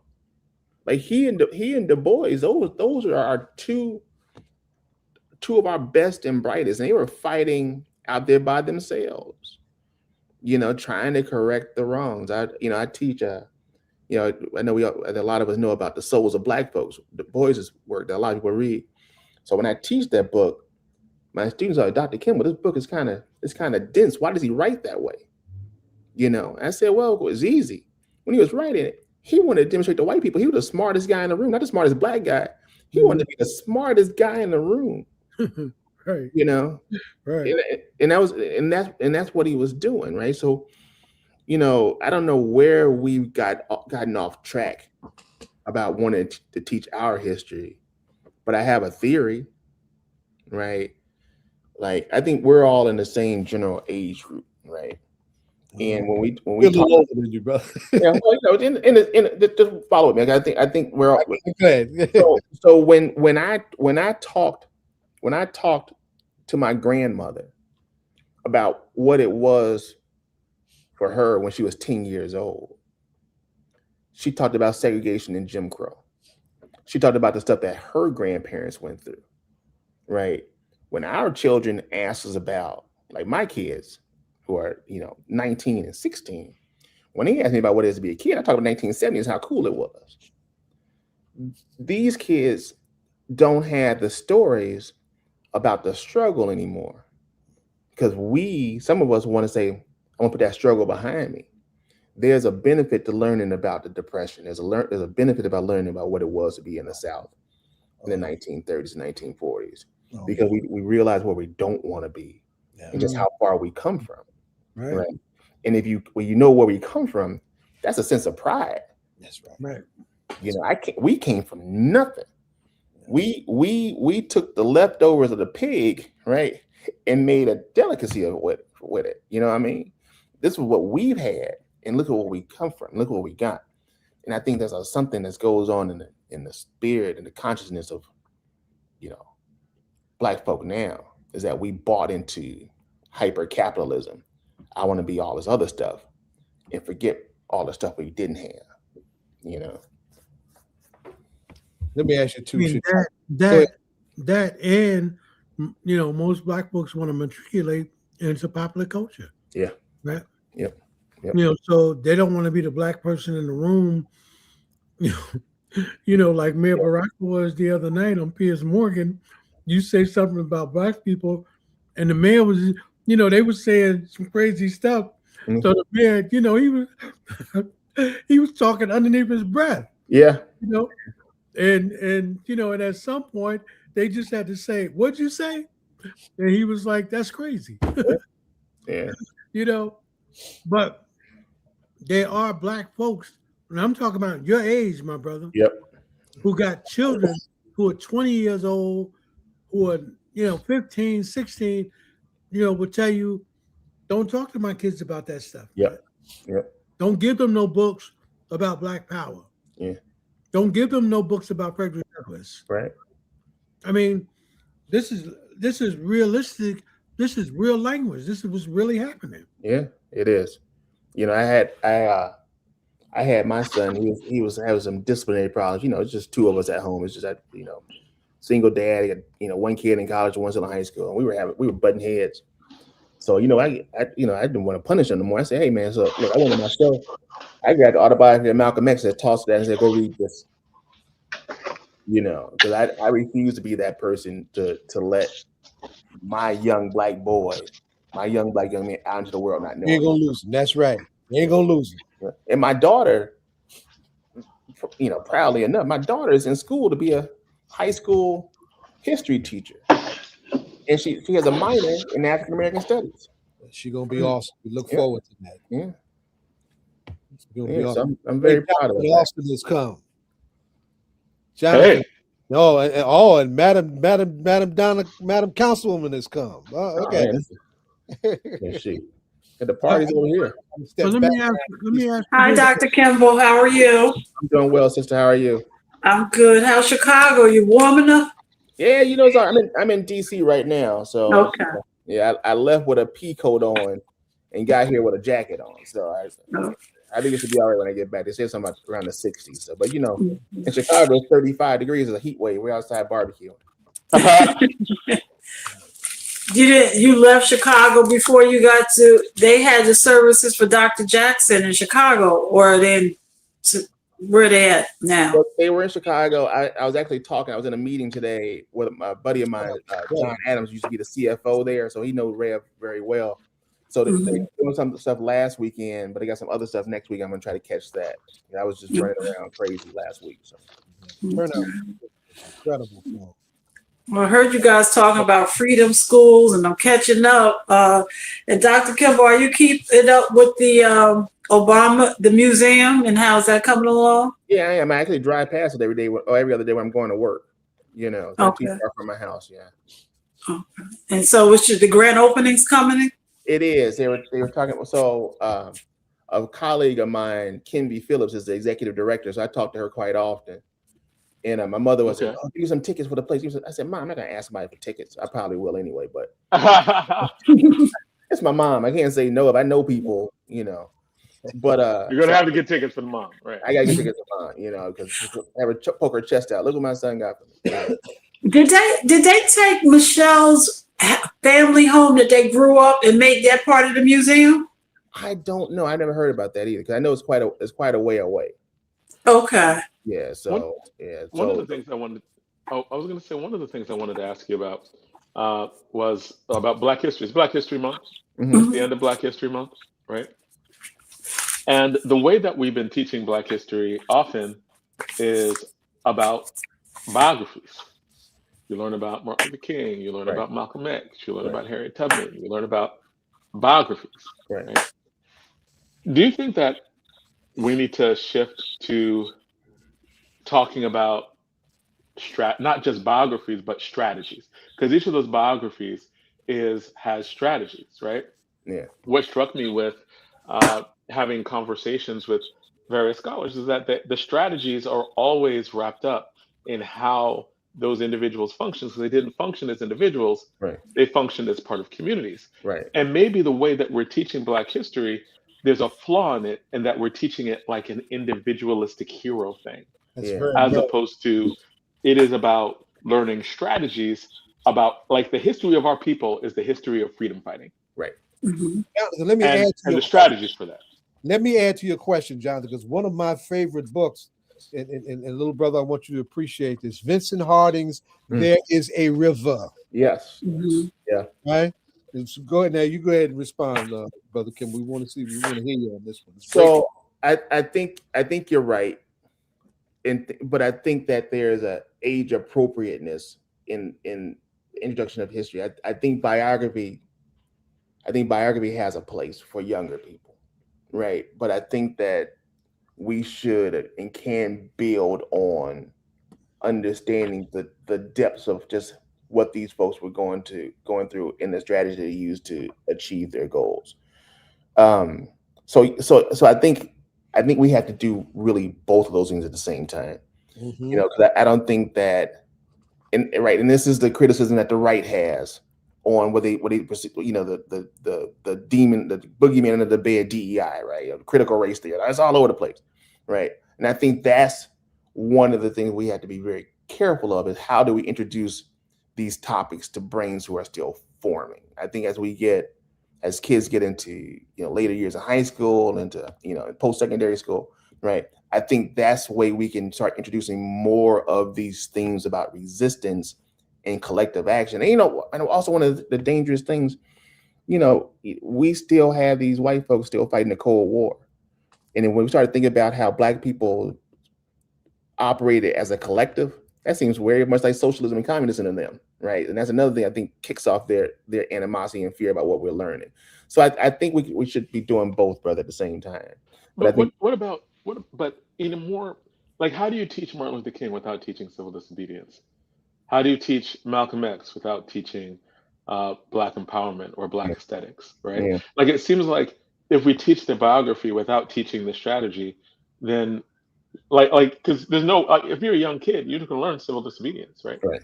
If you're a young kid, you can learn that debate. Like, what one of the things I do is when we're talking about the conventions, Dr. Kelly Harris, and one of the things I learned from Dr.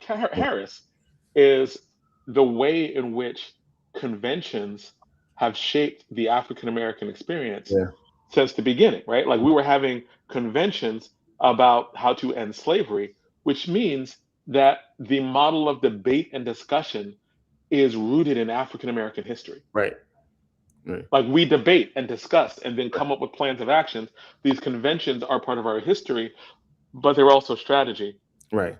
And those are great for young kids too. And I think we're saying the same thing. I think that understanding what did the person who took part in these conventions, for example, right? I think, again, we're saying the same thing. I think we're talking about biography as a way to introduce these topics, right? And as they get older, we get more sophisticated in the way we talk about it, right? Yes. I think we can model a convention in middle school. We can't model a convention in primary school. I think it's much more difficult. So I don't disagree. Yes. And full disclosure, Kelly is probably one of my best in the world. We worked together for a very, very long time in Chicago State. Yeah, I figured I was going to ask you about Kelly. I figured but Jonathan and Dr. Kimble, is there, like, as we close, as before, I guess K through 12, before y'all go in the end of the year, as you get ready to come back in the beginning of the year, I always say the first thing that when we get ready to open the school, it's Martin Luther King, then it's Black History, then it's Women's History Month. It's like boom, boom, boom. Yeah. Is there, when you're teaching, and I think of Dr. Principal Kafeli, and he does a lot of teaching on how do you teach Black students, is there a school of thought that says when we come back in and we get ready to prepare for Dr. Martin Luther King 2027, is there one place that you might go to based on what's going on globally, how we would want to teach that in that said year or something? You know what I'm saying? Like, is there a school, a collective school of thought to say when we go into our classrooms, this is one curriculum that we want to bring down, how even though it's 2027, 1967 is just as relevant, you know, X amount of years later. Is there any place that, you know, somebody can pick up a curriculum and say, hey, you know? Well, so I don't know, but here's what I'll offer, right? And this is going to come back to, this is like the elevator. It's going to come back to Asala, right? Because about 90 years ago, Mary McLeod Bethune, when Woodson died, became the next president of the association. But when she joined the association, she started the Negro History Bulletin. It's called the Black History Bulletin now. Right. And the Black History Bulletin is a magazine tailored for teachers, K through 12 teachers. And it offers that curriculum, I think what you're talking about, the how to make the teaching of Black history, especially in the days immediately around Black History Month, how to do exactly what you're offering, what you're talking about, right? I think there are resources out there, but yeah, I've been in the university level all my life. So, but if I were to advise someone, I would say, hey, let's look at the bulletin, because we have a 90 plus years of curriculum around these such issues that you're talking about. And I know I'm AME. Out of the convention every year, the AME Church, we have a social action mission for that year that it takes you out, and every church is almost on that social action. They take that forward for that year, that convention. You leave with that social action directive, and you try to incorporate it in everything that you do.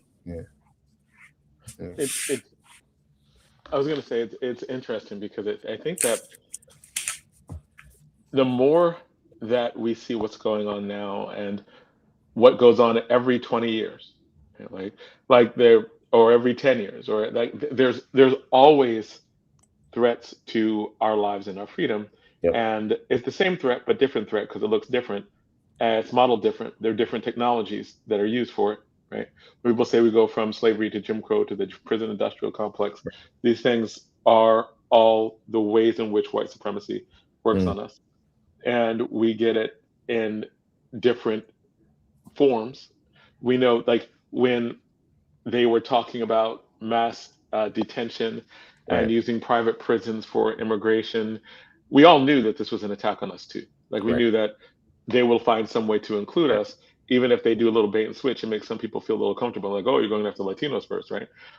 We were more offended than Latinos when Trump started talking about them, because we knew where it was going. Like, we knew, like, he went down, it was like, he said Mexicans are rapists and drug dealers. They send us their worst. Black people were more mad than Mexicans, right? Like, because we were just like, we know where this is coming. We know exactly what it is, what the genealogy is. You said what? Some of us did. Most of us did. Yeah, because some of us bought into that thing hook, line, and sinker too. You know. But demographically, most of us knew.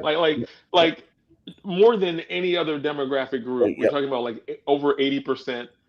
Like in the first election, 80% in the second election among our demographic. Black women, 94%. Like, Black people, by and large, like, if you get over 60%, it's a landslide in anything, right? We go over 80. So we're not really, as a community, we're not fooled. As a community, others were. Because their numbers were far more significant in other ways. And, you know, some of the highest numbers that Trump got in 2024 were among first generation immigrants who did not realize that they were voting to have their husband or their family member deported. And really more pressingly, they were voting to have themselves racially profiled and everyone around. Like, we knew we were going to catch it. Right. We knew Black immigrants were going to catch it. Immigrants from Africa, Matter immigrants of from the time. Caribbean. We knew Haitians. We knew that. We also knew that we all could be everybody on this call, right? All of us are citizens, but all of us can be looking like or racially profiled. If you look at us, we could be immigrants, Yeah. right? Like we could be stopped, and as has happened, as you know, in Chicago when they came to Chicago, they stopped African Americans, right? If we look at the history, quick zip line down into an apartment building, Right. right in the middle of the black. I looked when I saw that because that's about 12 minutes from my That's house. about men, women, and children. And I drive past that place when I'm going to Indiana, and I'm like, "Come on, man!" They fast line rappelled off helicopters on this apartment building in the black neighborhood, black community, right? Solidly And they had 5-year-olds, 4-year-olds coming out zip tied. Yep, That's right. Yep, zip tied kids. It doesn't walking get more out clear. It doesn't get more clear than that. Right. I think that we have to make a more concerted effort to forefront the strategies against oppression and everything we teach when we're talking about our history. I think that the like a lot of people are very comfortable with Black History Month, and the same way they deal with Women's History Month. Right. It's like, here are the women, here are important. Women contributed. And I think that there's a difference between identity politics and a structural analysis. And I think that the way that we've been teaching women's history or African American history in a popular way has been more about identity politics, as in here's why Black people should be represented in history, right? We are worthy to be represented in history. Here are Black people who have done these scientific inventions. Here are Black, and all that representation stuff is good, but ultimately it mirrors a Western understanding of history, as in it's about great people and individuals, as opposed to here are the strategies that were used in corporate America. Here's the strategy Jesse Jackson used in terms of like looking at both culture, like his poetry, right? Like you are somebody, right? That is public poetry, right, to create a multicultural or a lens of a multicultural democracy. And he leveraged capital, right? Because he went to corporations and he said, you'll have representation, but he understood that it was a structural representation because he had to go to these structures, the places with money, and force the places with money to hire people so the structure would change, right? Or the theory, right? The structure would change. It wouldn't just be about you have a job and you have a job and bump everybody else. It was you have access to education, you have access to these places, and it's a strategy, right? We use the courts as strategy. I hear so little of that right now. Yeah. In terms of our conversations about strategy, we had a really great Black History program today at Science, and I think that what I liked about it is that it was forefronting strategy. Yeah. It talked about the Black arts movement. It talked about histories of different types of resistance. Yeah. Right. It talked about music. It talked about culture as resistance. And it talked about how culture and the African diaspora and Blackness is diasporic. So in their thing about culture, they went from the blues all the way to different forms of Latin music. So it was they threw references to different pop culture from Sinner's music to Bad Bunny, and Bad Bunny is seen within the African diaspora. Right. Like that was very African in so many different parts, the dance, the culture, right? Like, and thinking and seeing these things as a global understanding of Blackness that speaks different languages, that has different nuances in different cultures. But ultimately, it needs to be pushed against white supremacy and colonialism. Yeah. And that's the radical part of history that I think a lot of people are scared of, right? I think by and large, people like the safe stories, because it doesn't force people to think anymore and to be critical or to do anything to change things structurally. Right. And where that got hot, the George Floyd summer. Right. When our kids took to the streets, they were not by themselves. No. Right. They had their white friends Yep. were with them. Right. Right. And had an understanding of that's what history really shook and the strategy. up. They were like, we are imitating nonviolent resistance. Yep. Some were like, we are imitating agitation and uprising. Yeah. Like there were different models that were being used. And there was a different thinking behind it. Like you could disagree with people who burn stuff down, right? You're like, yo, that's wrong. That's not what we should do. But they're all in the conversation about liberation. Yeah. Right. And those were a lot of white people, and like people who consider themselves anti-fascist. Right. People who consider themselves, right, like just understanders of history. You had white people talking about settler colonialism. Yeah. Like and being versed on it. And you had a lot of other older white people being mad.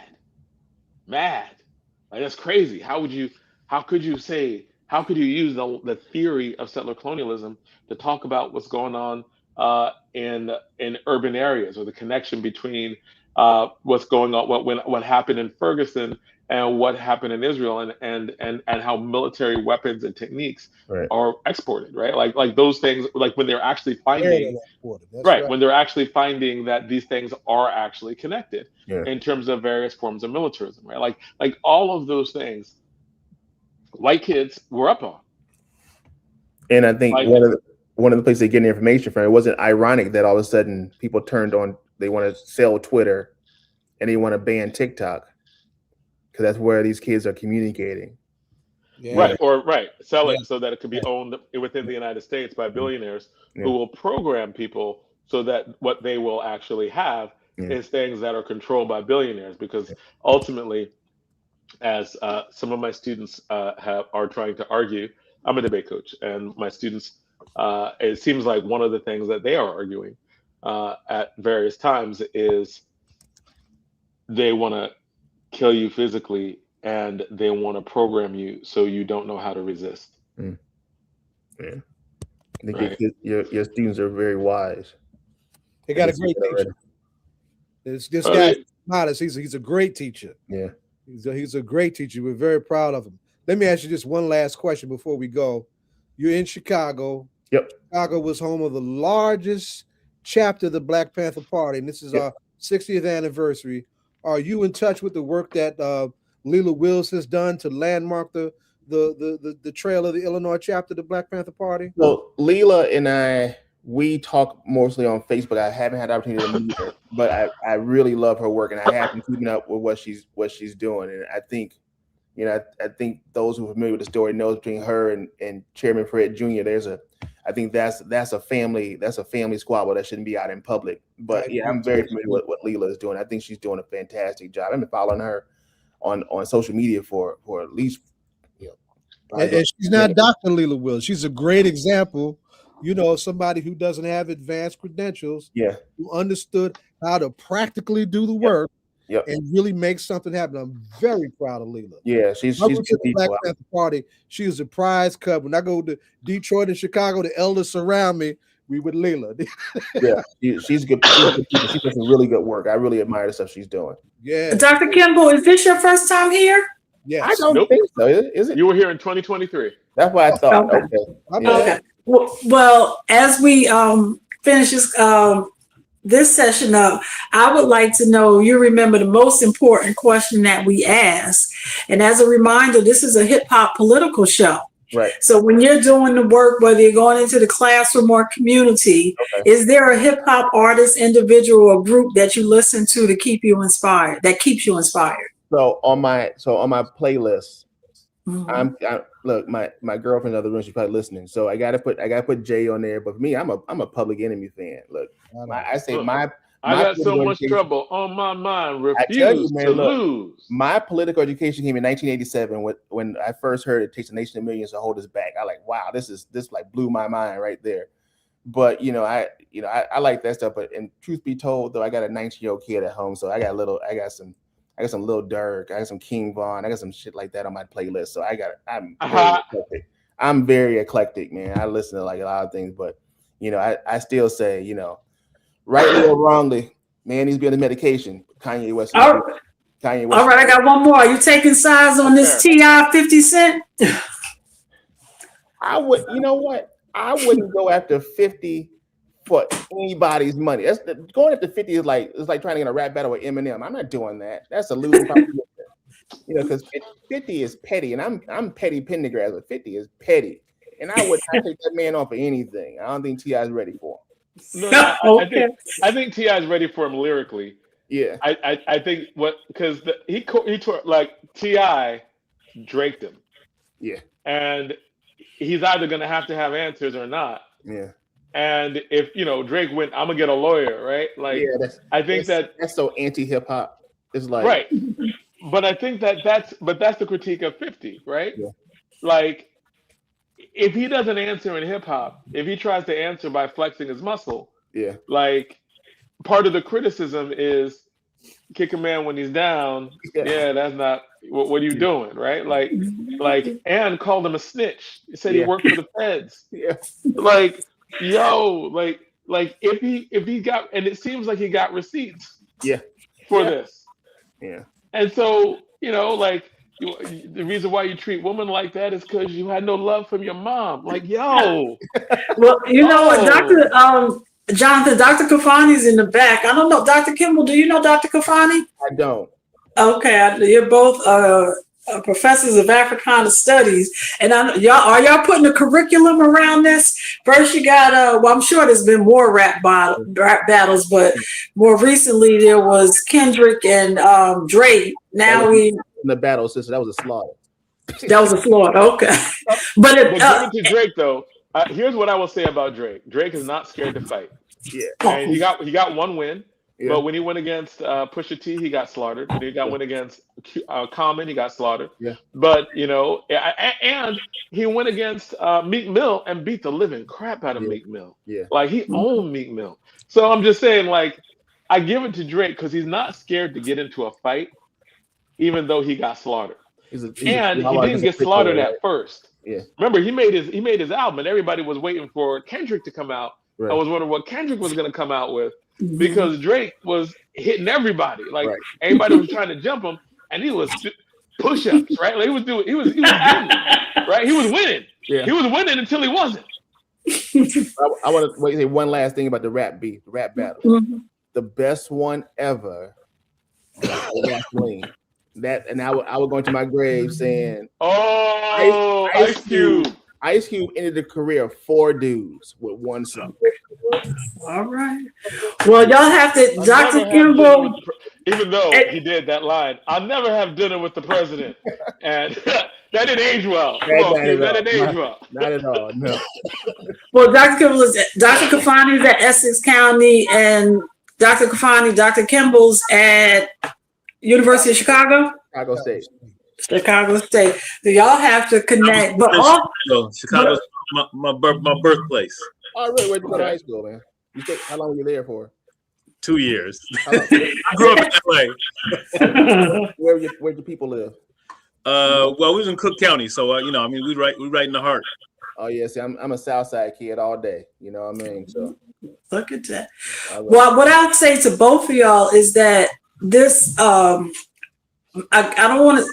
Music culture, and I guess it's always been like that, but Rutgers actually has a curriculum on Bad Bunny, and I know going back to Kendrick and Drake, there were several curriculums that came out as a result of Kendrick's a lot of his songs. So it's really interesting to see how you take it from the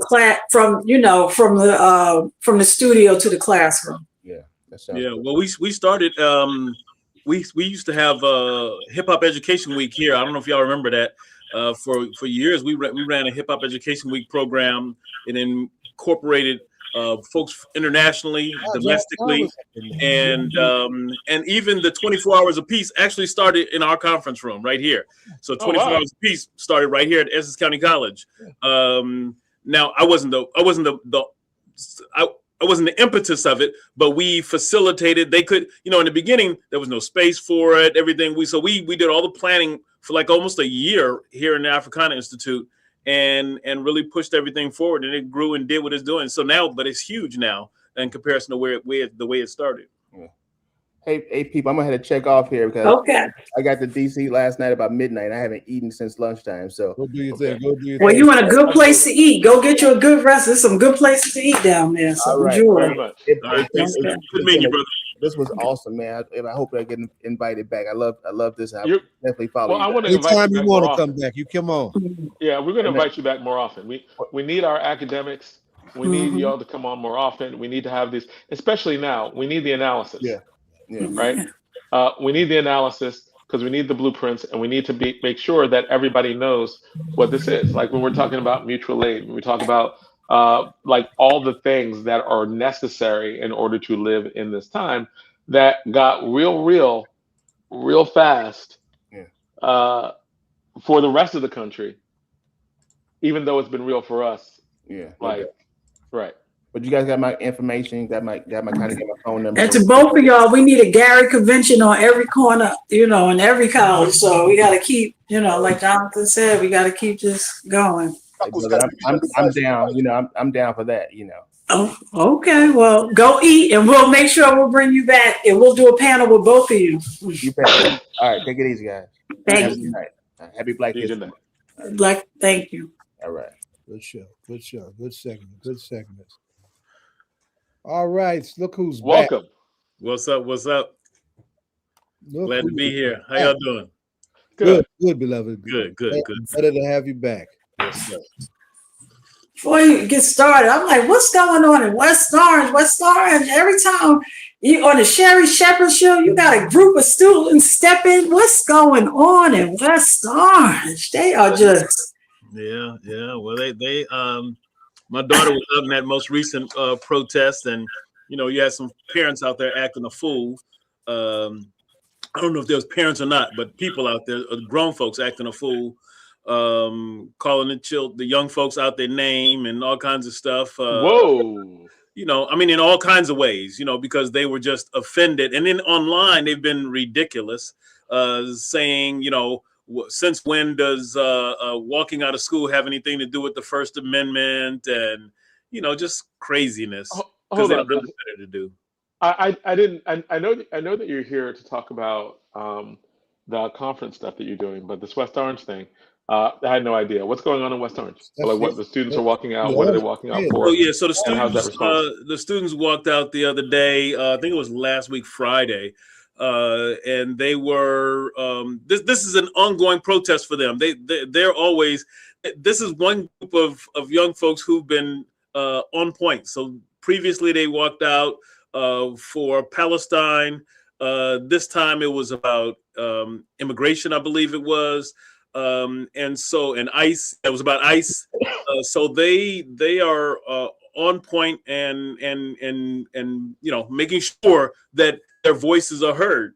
And each time they've had grown folks acting a fool. Last time when you say acting a fool, what do you mean? So in the last time they had basically some of the parents were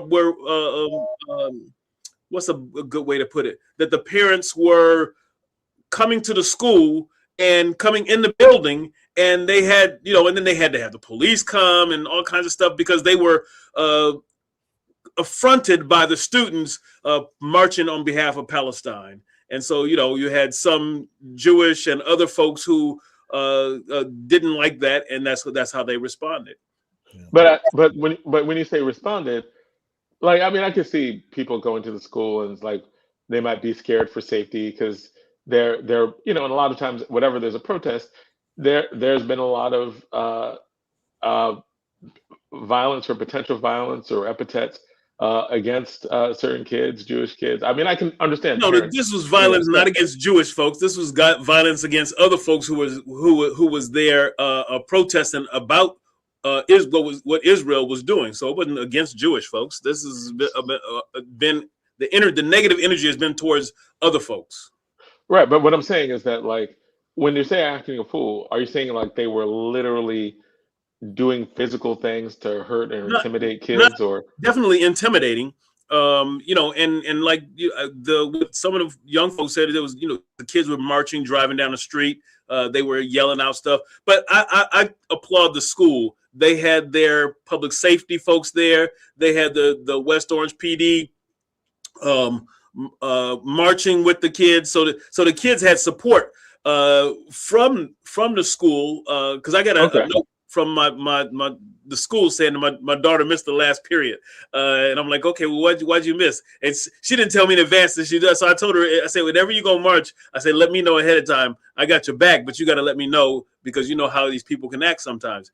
And you know, and having grown folks get in young folks' face, and you know, if you go online and you look at some of the comments, some of the overly pro police people and this, that, and the other, they've all been chastising, critiquing the students. Why is this? This has nothing to do with the First Amendment. That, you know, that is something that they're couching or contextualizing in something else. And they say that maybe it's some outside agitators who are doing the whole thing. So they're challenging the whole idea behind it, as if it might not be the young folks at the school who are behind it in the first place, but they are. And those are common. And those are always very common. And some parents possibly didn't know that their child was out there. Could that have been a problem too? Oh, definitely. Say that again. I hear you. Oh, definitely. No, like, that some parents didn't know that their child was out there. Oh, no, I didn't know my daughter was out there. So yeah. But right. Had I known, I would have given her the you know, the support she needed to make that happen, though. But there are a lot of parents who feel whose politics is one way and their kids are a very different way, right? And especially on the issue of Israel Palestine, there are a lot of young kids, young white kids, young Christian kids, young Jewish kids, young Muslim kids. I mean, who are very, very pro-Palestinian, pro-state, and anti the Netanyahu government and the way in which they have conducted themselves for the last 10 years, but really and especially in the last few. So it would not be surprising if there were a lot of kids whose politics was the opposite of their parents. No, I don't doubt that that's the case. I just think that you know, some of what's talked about sometimes in West Orange is that, you know, we say that we're a multicultural but when the tension gets high, then that doesn't always present itself in that way. The old privileged class raises their right. Exactly. Right.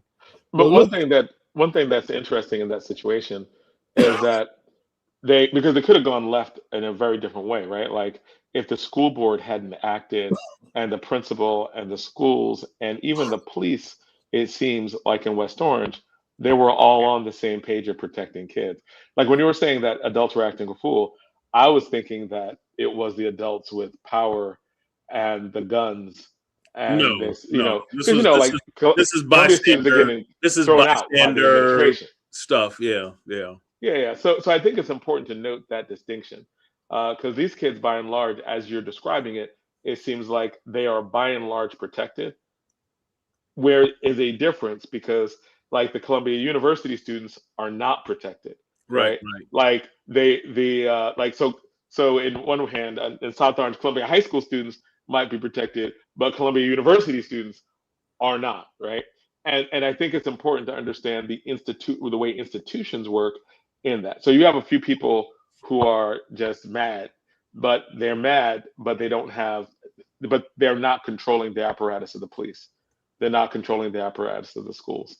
And those things, what you're pointing out, is people are being proactive and making sure kids have a space where they can vent and where they can. And I'm not saying that those folks agree with the students.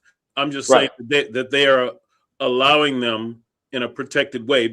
And probably that's because when the Palestine protests happened, that they had a lot of pushback, both from parents and even some of the school administration people and other folks with some authority. And so then that pushback at that time, and then there was a lot of pushback from the community at city council meetings and everything else, at Board of Ed meetings, because they allowed students to be subjected to very uncomfortable experiences during the walkout with the Palestinian issue. So I think this is also partially a response by the school to that, so nothing, so that they wouldn't be culpable if something happened. Right. Okay. And that's fair.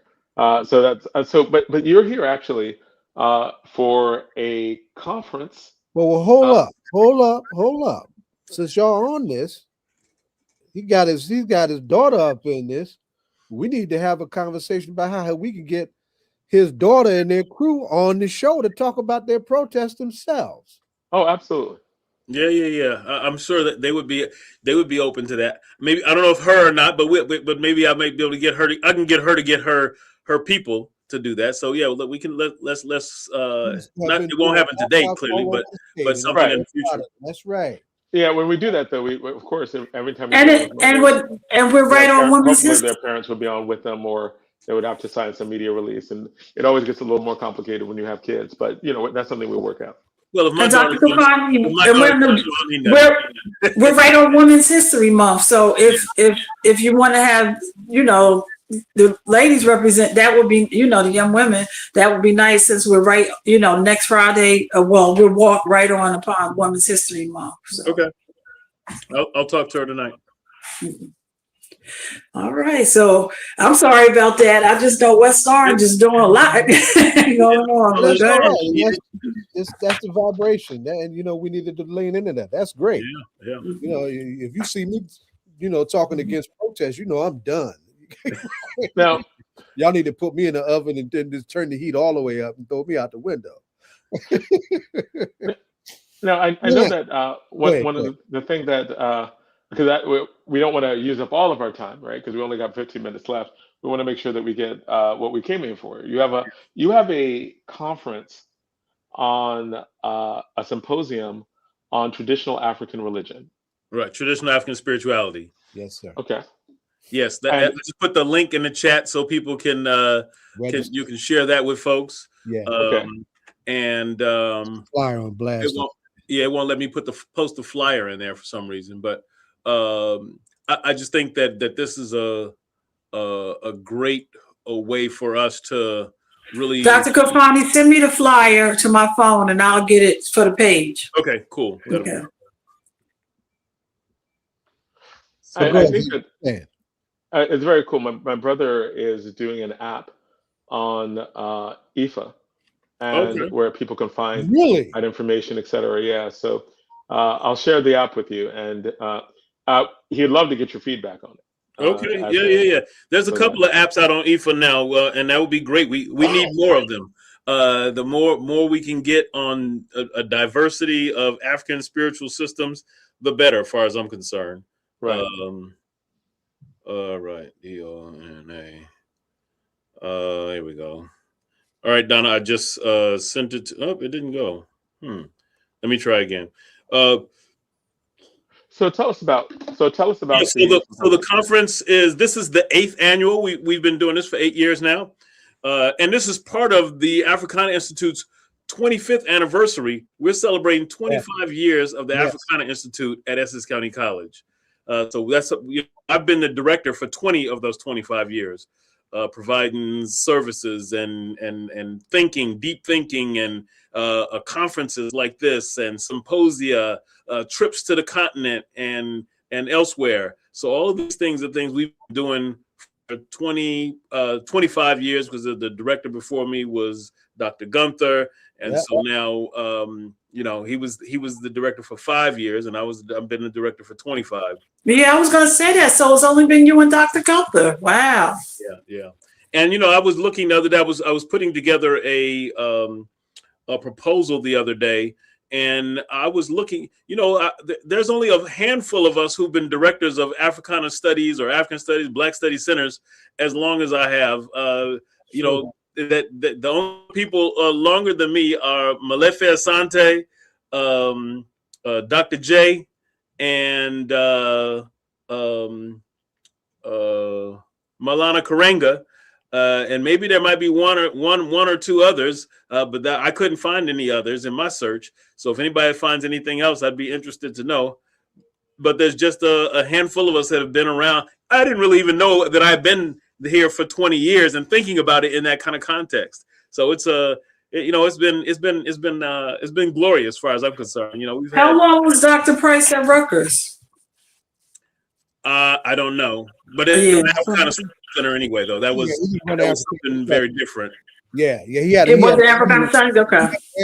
He did an annual symposium, and you're seeing the second iteration of that, now, right? And they named it after him. But he was in the history department. He was a fixture in Rutgers history department. Yeah. So the Marion Thompson Wright lecture series. Yes. So that looks at Black history and culture, but it is not the exact same. I would not in my estimation. They do have an Africana Studies program there, but their director is fairly new, and that's a different program than what Dr. Price ran. So this conference is, to me, this is. I think it's a beautiful opportunity for us. What we're doing this time is that we're changing our approach, and what we're saying is this is spiritual power is the theme. Spiritual power, building healthy relationships amongst African traditional spiritual communities. So the point here is that how do we get to a place where all the differences within African spirituality, whether you're Isheshe, Kadomble, Santeria, Lukami, Voodoo, Christianity. I'm still working on getting the Ethiopian Orthodox Church here. I have somebody who's coming who's a Rastafarian. I won't say preacher, but he's deep in the Rastafarian tradition. He's going to come talk about that. I have an Akan priest coming this time for the first time. I have somebody from who is a Sangoma from South Africa who's participating.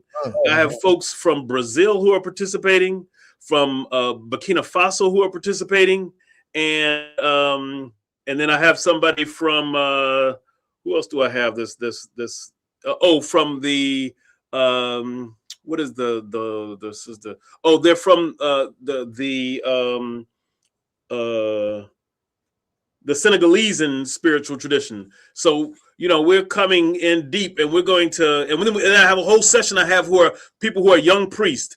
I mean, they're young in age, but they're young in their priesthood in African spirituality. So these different sessions are going to give us a great opportunity to really think about the power of African spirituality from a different context, right?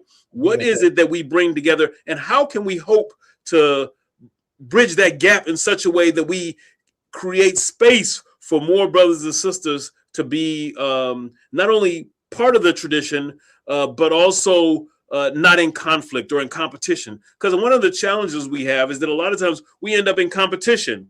Well, I'm doing this and I'm going to be against this person because of that, or I feel threatened by this person. Why do we always have to feel threatened and challenged and in conflict, as opposed to us working together to solve our collective challenges, our collective problems? Absolutely. And look at it from a completely different way of thinking about spirituality.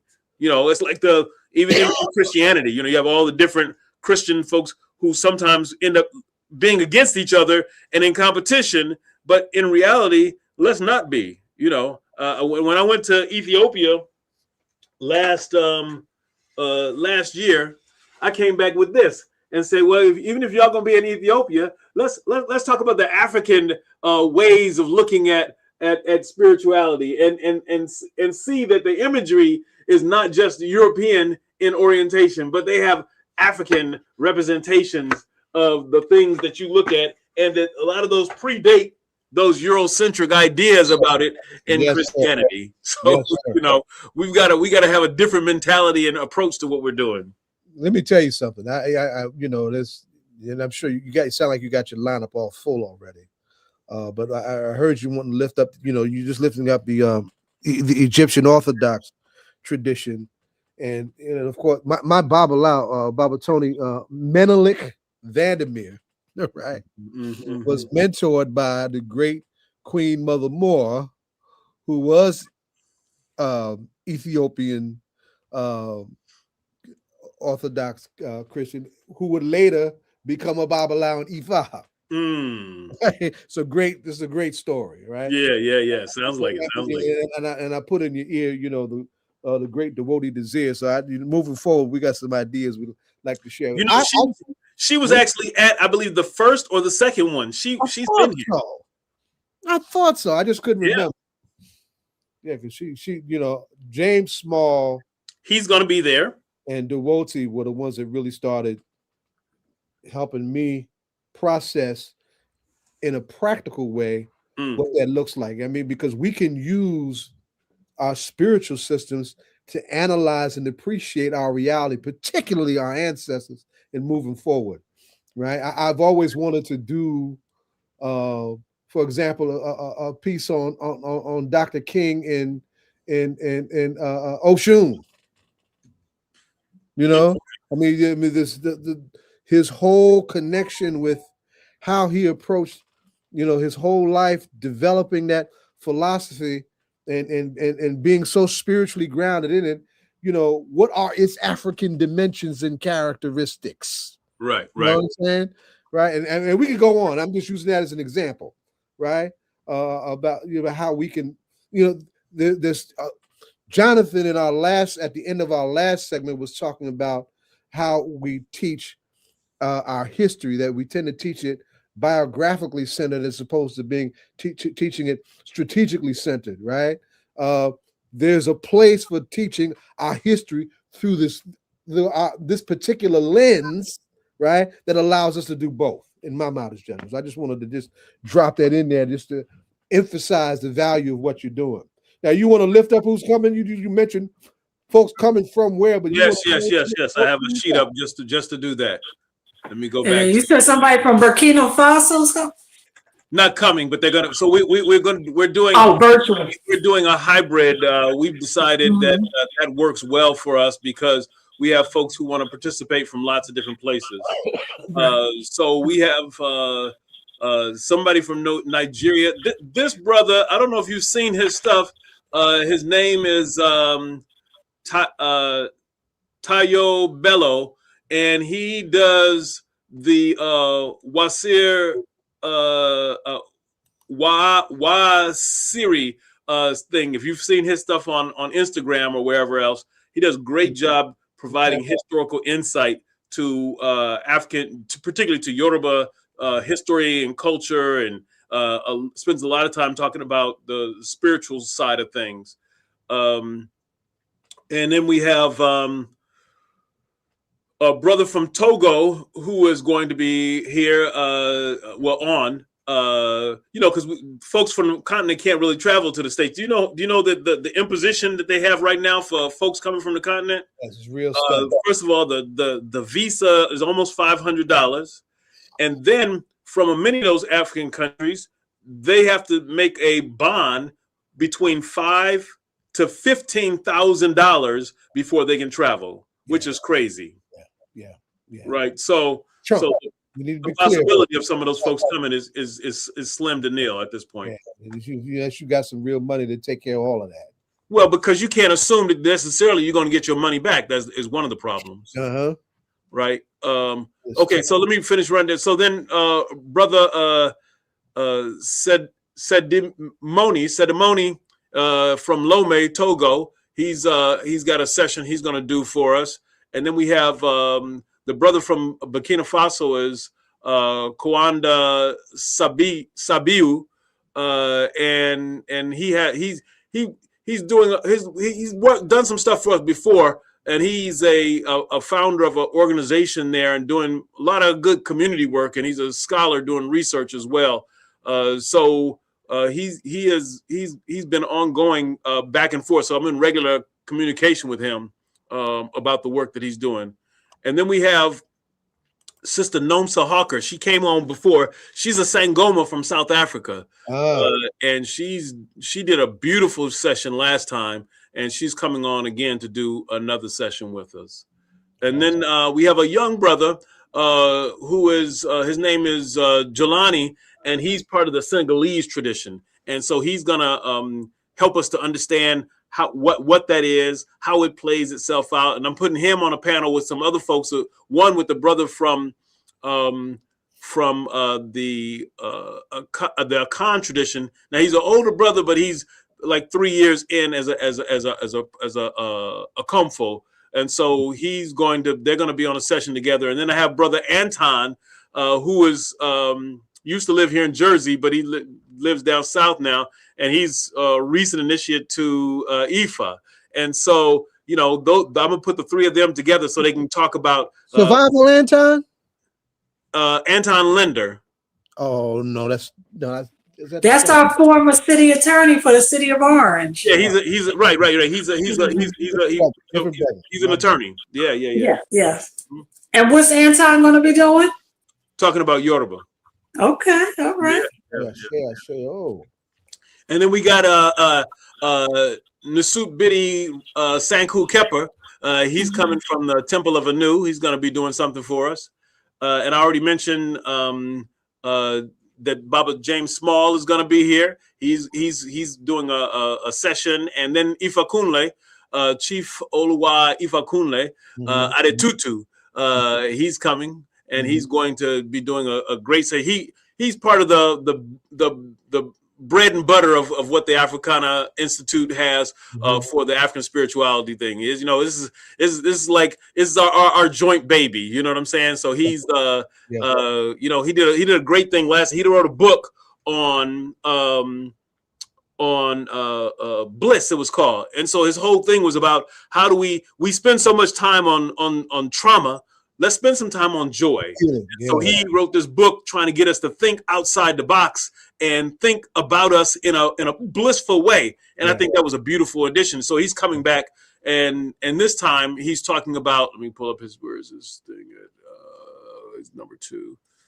His is describing what a community looks like and building towards community structure. So he wants to help on the theme of the day, to how do we solidify what that is that we're searching for, right? And so those are some key things we need to do. And then we have this other brother who's coming, another brother. He's brother Eric. He's also with the Temple of Anu, but he's doing a different kind of a presentation. He's doing a musical presentation, and he's going to talk about. He's going to do a musical performance, in fact, and so he's using that as a space to talk about how the music is called. The title is called Beast Master, Fresh and Dogon. So that's going to be dope. So you know, these are the kind of ways, and there's a couple other folks in there. We get room. I got a couple of late proposals. And so there's another sister who wrote a book, and a couple other folks. I just haven't had a chance to see if I'm going to be able to squeeze everybody in or not.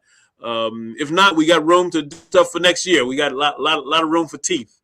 And so this is that's basically what our lineup is. And you'll see the flyer will be out next week. We have a flyer, but it's going to have most of the names on it and stuff like that by next week. And then that's going to really kind of kick things into high gear. Keep us posted. Keep us posted. Yeah. We're also going to keep you posted. We're having a royal celebration on May the 14th. So we're going to have like a gala. It's called the Sankofa Royal Celebration and Dinner on May the 14th. So we want all y'all to come out and support. We're trying to raise some funds to really create an endowment for the Africana Institute so that we can think differently about how we do stuff. Because what happens with programs like this oftentimes is that for one reason, political or this, that, the other, the funding disappears. Yeah. And so in an effort to not allow that to become the reality, we're doing something to make sure that the Africana Institute is both stable and is long-term, thinking beyond me, right? So an endowment would be usable after I'm out of here, right? I've been here 20 years. I don't plan to be the director for another 20 years. I plan to coach and train somebody to become that, so that we can get some other folks in here with some new ideas and new ways of thinking and doing, and they're going to have better knowledge, access of social media and this, that, and the other than I would, and let them do their thing. You know what I'm saying? Absolutely. Dr. Khalfani, do you know Professor Larry Favors from Mega Evers? Larry Favor? No. She's in okay. Lawrence, and and I don't know if you're familiar with Urban View, Sirius XM, and all the lineups like Karen Hunter, like everybody that's on the channel.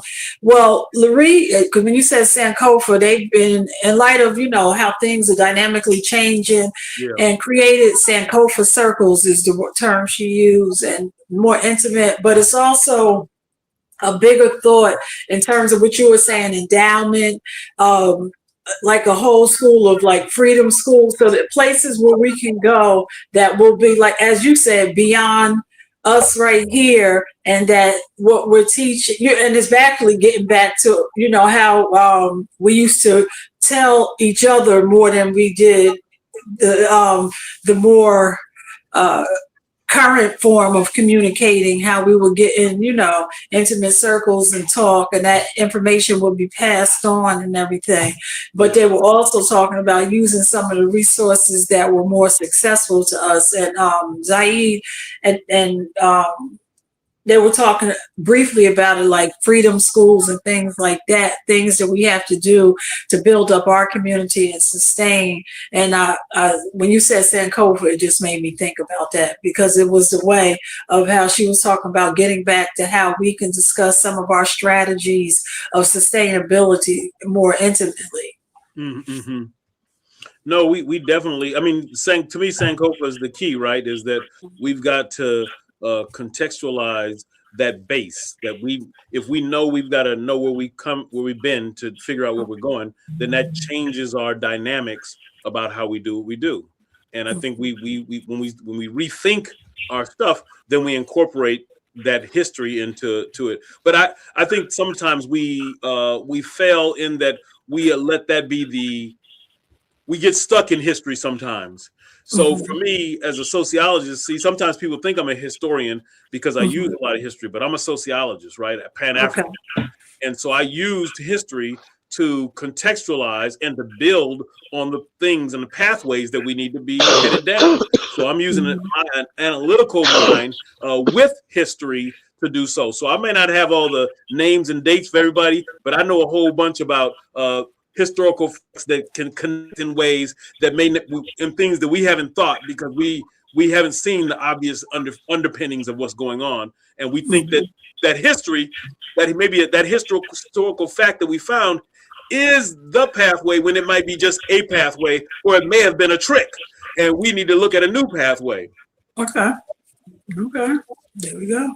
Yeah, Jonathan doing wardrobe changes. Go ahead. We also, I want to contextualize this into the. When I came on last time, we talked about the trips that I had to the continent, right? Yes, sir.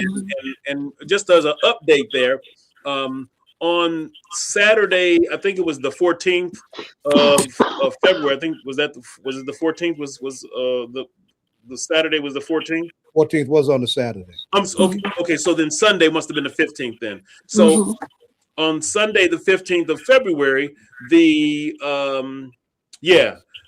African Union adopted the Algiers Declaration that declared that colonialism was a crime against humanity.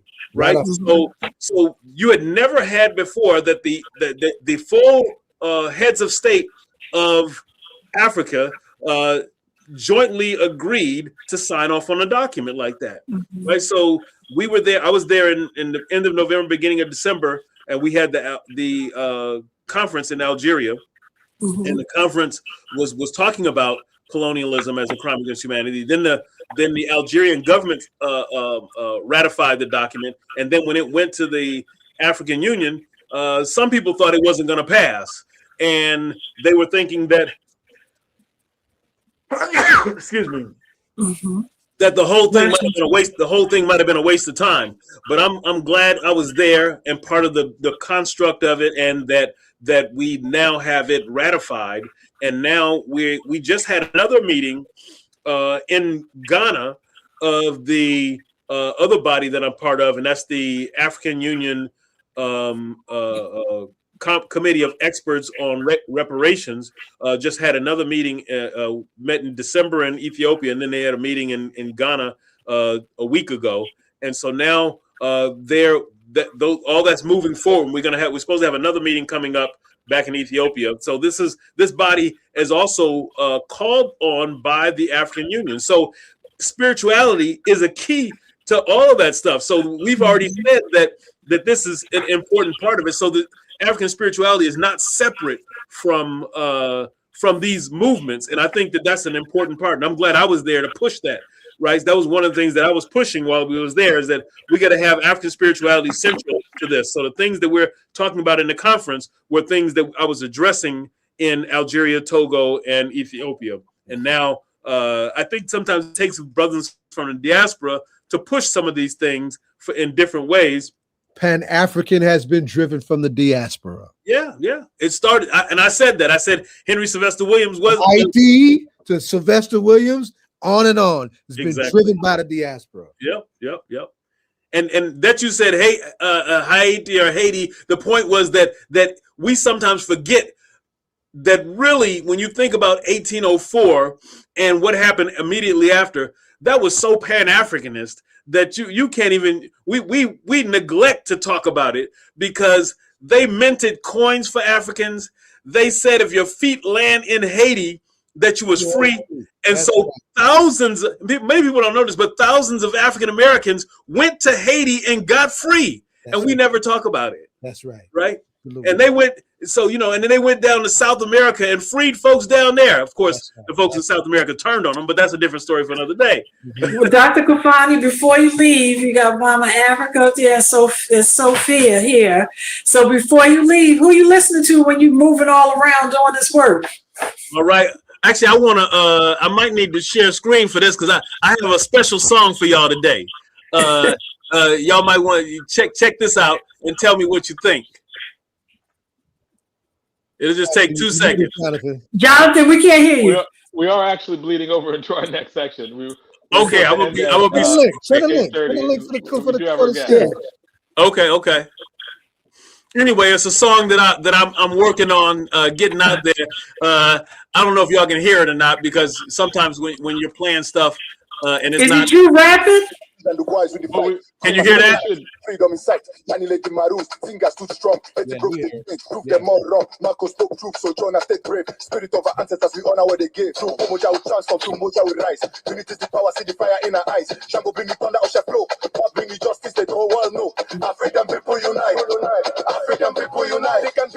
Can you hear that? Yes, sir. Yeah, we got it. Good. And we definitely are going to have to get you back on Yes. later, because Mama's going to want to go to like 9:15. We're not doing it tonight. And we got our wonderful guest here, right? All right. So we got to, she wanted to ask you about West Orange as opposed to this, starting off, just, you know how Donna does. And you got right too, but send us that so we can send it to Ryan when you're ready. Thank you. Well, I got to finish getting my copyright stuff done first, but I'll send that out. Okay. Mama, how you doing, Mama? And Dr. Khalfani, don't forget to send me the flyer so we can put it up on the page. I sent it to you already. I sent you the flyer. Okay. Yeah. It's on my page too. And thank you again. And we're we're gonna have you back. I'll check with y'all soon. Peace and blessings. Thank you. You're always welcome. You're always welcome. All right. Odabo. All right, take care, man. Peace. Yeah, y'all. You died. That's your fault too. You're like, oh, I just got another song. That's your fault. These are your guests. We got Pan African here. We got Sophia here. We can talk about Mumia, and there you go. You'll be like, oh, like another song? They just waiting here, all patient like. There you go. Take it over, Zaid. Hello, Mama Africa. Hi, Sophia. Go ahead, Zaid. Well, you see what Pam is wearing, right? Good night. Good afternoon. Pam repping for Malcolm. So we, that's a whole nother conversation. Don't get me started on that one. This year is the 60th anniversary of the mighty Black Panther Party. And one of the things that I'm personally doing as a veteran organizer on what's left of my walk in this year is trying to get my Panther elders and cubs to make sure that we're doing the energy of the 60th anniversary, turn that up as far as we can to bring more attention and more support to the plight of our Panther political prisoners and bring them closer to getting the hell out. I can't hear you. You can't hear, Pam? Can you hear now? We can see you all right. Can you hear me now? She can't hear. Stop, can you hear me? You're fine. I'm hearing you fine. Pam, can you hear us now? Hold on. Text her, tell her to go out and come back in. Yeah. Or just check the volume. Is people speaking? We hear you, but you're not hearing us. Mama Africa, can you hear me? No, she's not hearing any of us. Okay. Check your phone. Check your phone. I'm telling her to check her phone. What? Yeah, check her phone because I think Sophia's texting her, right? Yeah. All right, so you know what this means, Sophia. You got to carry this conversation. Let me call her. Go and come back? Oh, yeah. Jonathan was supposed to, and I don't know how to do it, and I don't have controls. I don't have access to the controls. We were going to open this with one of Mumia's commentaries. We have not done that in this space. And the commentary, I'm trying to remember which one it was, but it was a commentary. It's commentary on capture. Yeah, we hear you. Okay, I can't see you. But can you hear us? I don't know what happened. Can you hear us? It's not studio for professionals. FaceTime. Okay, let me get what Jonathan. Let me get what Jonathan is. I went to go out Zaid. and I came back. Yes, and I couldn't get back. Commentary. I'm on your text page. We hear you.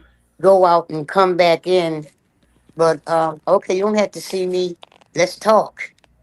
If you can hear us, it's okay. We don't mind that. Can you hear us? I don't think she can hear us. Mama Africa, can you hear us? No, she can't hear us. Jonathan, can you take her out so she can go back in? Can you take her out? I can't hear y'all now. Yeah. Yeah, she can't hear us. Okay. Can't hear. Okay, so Zaid,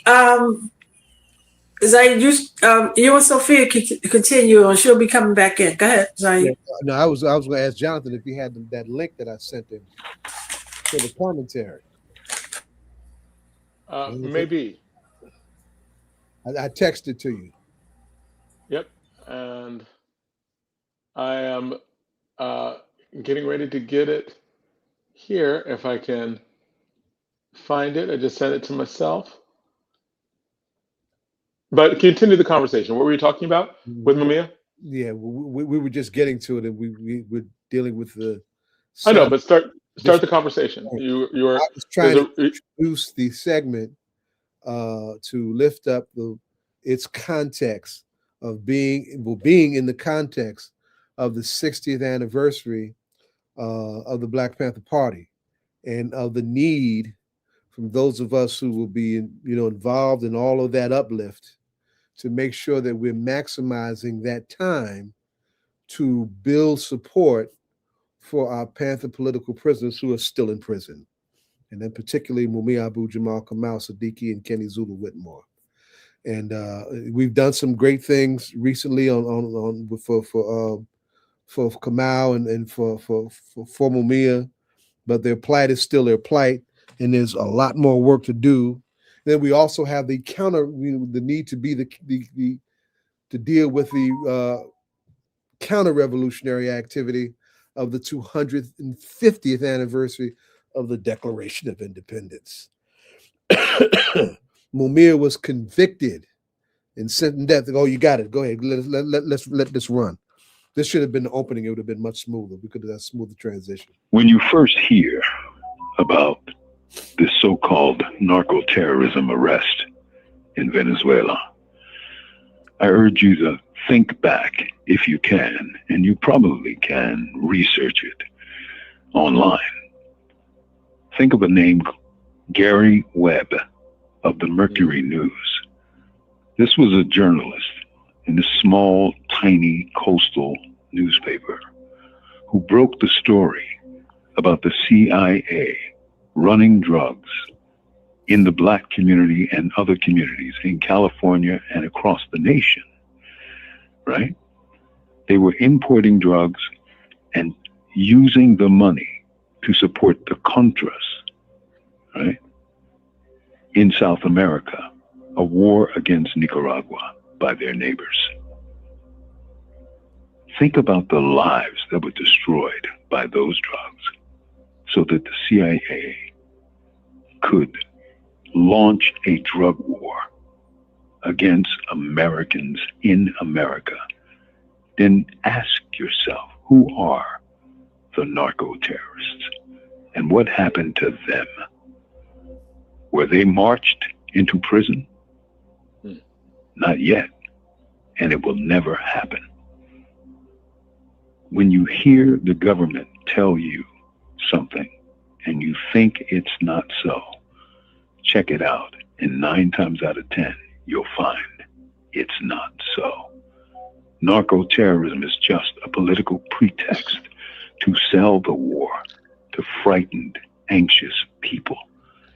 Because you know, in your guts, in your heart, in your mind, that the attack on Venezuela was about getting oil. Because the biggest reserves of petroleum on earth are under the soil of Venezuela. With love, not fear. This is Mumia Abu Jamal. These commentaries are recorded by Prison Radio.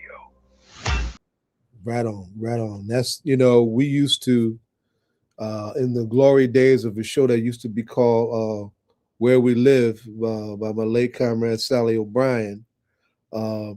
Sally would open her show every week for decades with one of Mumia's commentaries, right? And I was hoping that we could have just opened the segment. That would have been a great way to open the segment with that to set the tone for it. Because for all of the work that some of us have done in this area around Mumia, there are still people who have not heard him, have not read him, they have not got in touch with just how incredible a communicator he is. And in spite of all that he is going through with his health and his ordeal in that horrible prison that he is in, he is still pumping out the unique way he has served the people since he was 15 years old. 15 years old, writing for the Black Panther newspaper. So I wanted folks to get a taste of that. And of course, it's usually on topic. But these crazy folks don't just pull us out of cars and shoot us down in the street because we not white and don't look American, you know, in our cities. They're doing that around the country. They literally kidnapped. Right. They snatched President Maduro, beat up his wife. Did you see her when they brought her in public? After they beat the hell out of that poor woman. No regard whatsoever for international law or national sovereignty. And the first thing they did, the main thing they did, was take control of that country's oil. And what they wanted it for years. Right? So Mumia is still our voice of the voiceless in the unique, incredible, and particularly high caliber way that he has always been, and why he is so much of a threat to establishment circles with his analysis, with his voice, and with his people's journalism, right? Now, having said that, we got stuff going on around him that needs attention. Sophia, I didn't send it out to everybody yet in our circle, but yesterday I sent a letter out on behalf of the Malcolm X Commemoration Committee, raising up our updated concerns about the medical he needs for his eyesight. Bring us on in and up to date with what we're talking about here. Yeah, so I really thank you, Baba Zaid, for your commentary. I thank the host and everyone here for really being such a great space for us to talk different topics and just bring a plethora of people here on your show each Friday. And I thoroughly try to tune in and just learn a lot about various focus points in our world at the moment. So with Mumia, for some time now, people have been seeing the efforts made on the email fronts, on the phone call fronts about his eyesight. And one thing I must share with people is that it's the people's work, it's the people's effort, it's the constant barraging of the prison that got Mumia the treatment, well, not treatment, the first procedure that he had later last year. But it still wasn't finished for him. He still needed another eye that needed to be worked on. Mumia went nearly blind deliberately. They kept on giving him a promise of another date that they'll see him. And this has been happening from early last year. And the more time went on was the more he got very ill in his eyes. And as people may or may not know, he is in school. He is studying for his PhD. And it's trying to get his PhD on Frantz Fanon. Yes.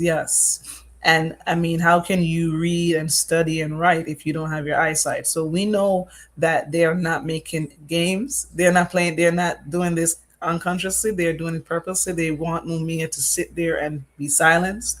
And so when we got word that unfortunately he's in a very bad state, the movement stood up as it always have.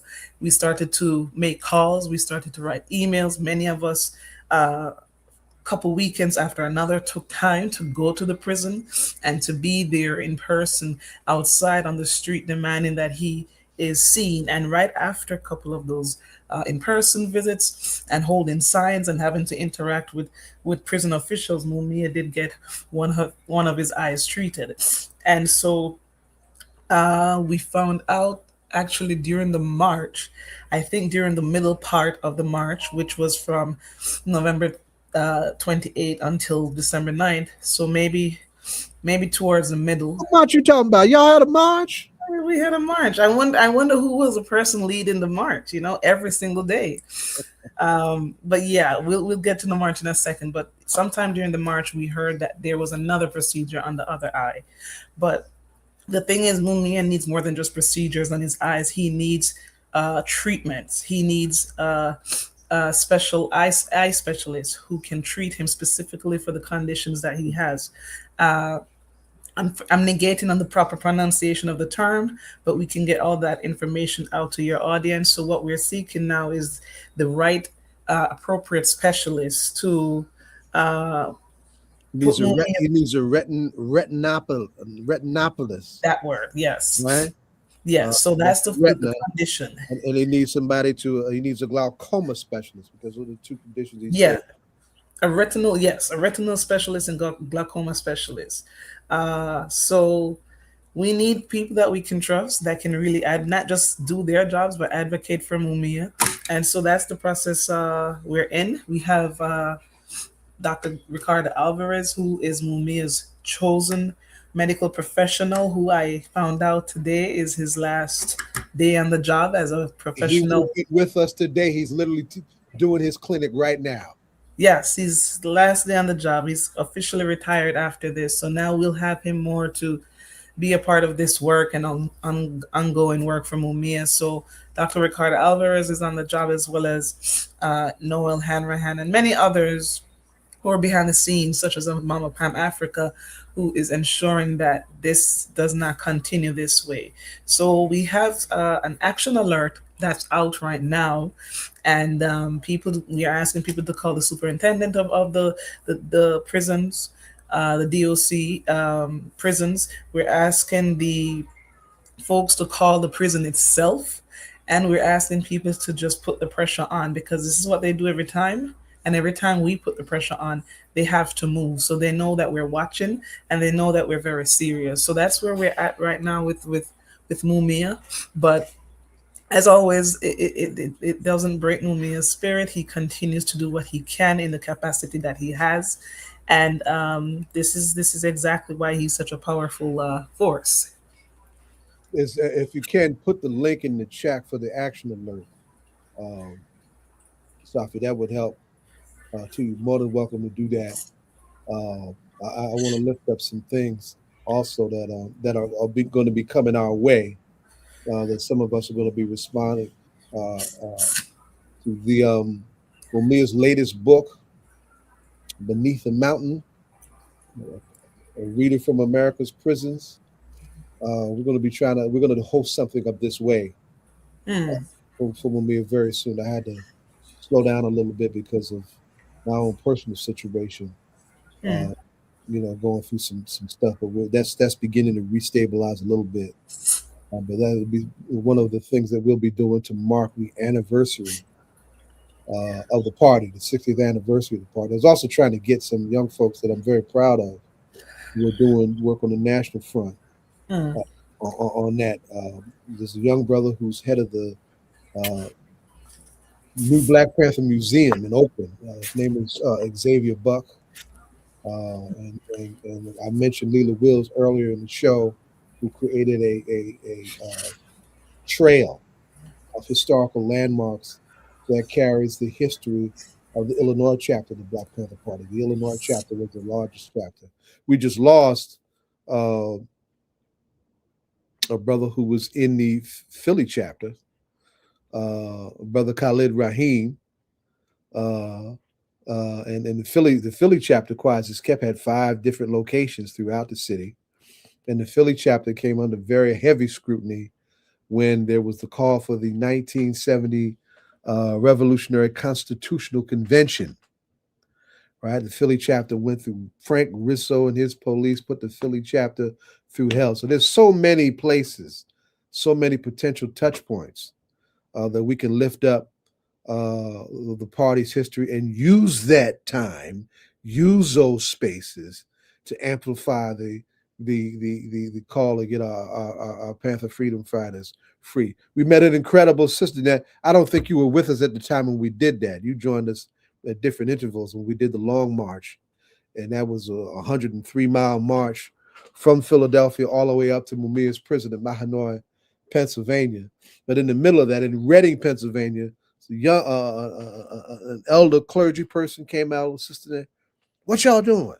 Well, we're trying to put some pressure on the governor and whatnot on Mumia. She said, "Well, she pulled out her phone and called the governor's office right away." The name was Reverend Evelyn Morrison, who happened to be a young person once upon a time in the Reading chapter of the Black Panther Party. Black Panther Party had chapters all over the country. Who knew there was a Reading chapter of the Black Panther Party? But we got black folks and we got brown folks in Reading, Pennsylvania. Who knew? Yeah. So yes. Yeah, I've heard Reading is really it's really a strong working class history. Yeah. I was surprised, and after hearing that, I realized that that's the area too, another area we have to continue to build with after the march, and because they're not spoken about the way Philadelphia is, there may be issues and things happening right now that we should connect with and build that out. Yeah.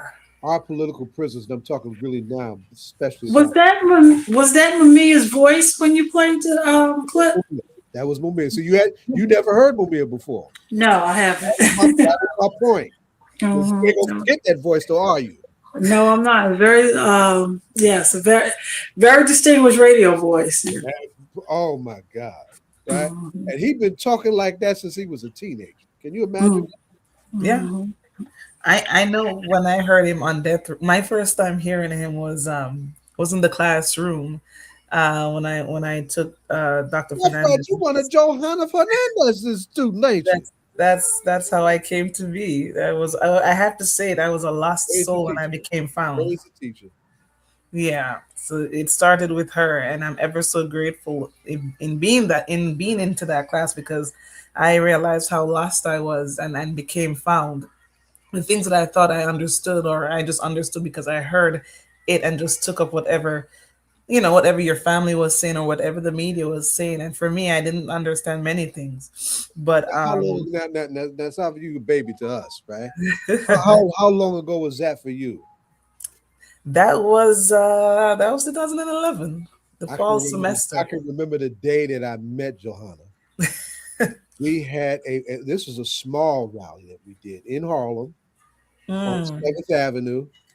And this, demure, beautiful little sister just walked up with about 5 or 6 of her students. They were like her little cubs, right?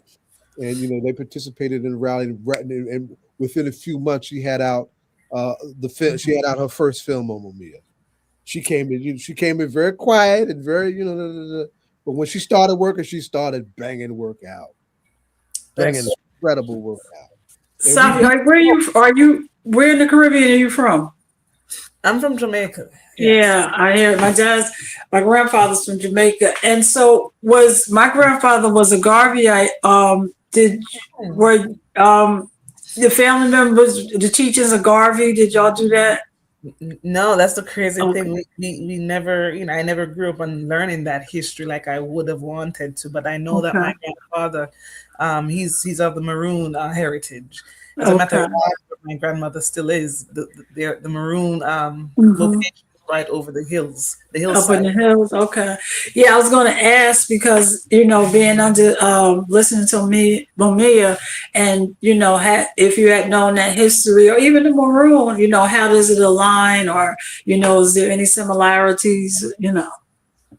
Yeah, there's so much, and I have to kick myself sometimes because I need to do more reading, more understanding of the Maroon history and how does it connect.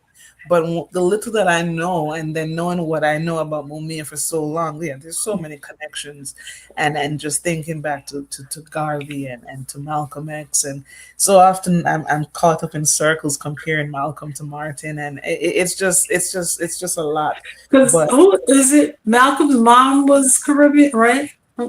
His mother's from Grenada. Yes, and I said, not only was she from Grenada. She wrote for the UNIA. She wrote for Mr. Garvey's newspaper, right? Right. So trusted a Garveyite. She and her husband belonged to an underground arm of the UNIA that often protected Mr. Garvey when he was being pursued by authorities, because he wasn't just hassled in the United States.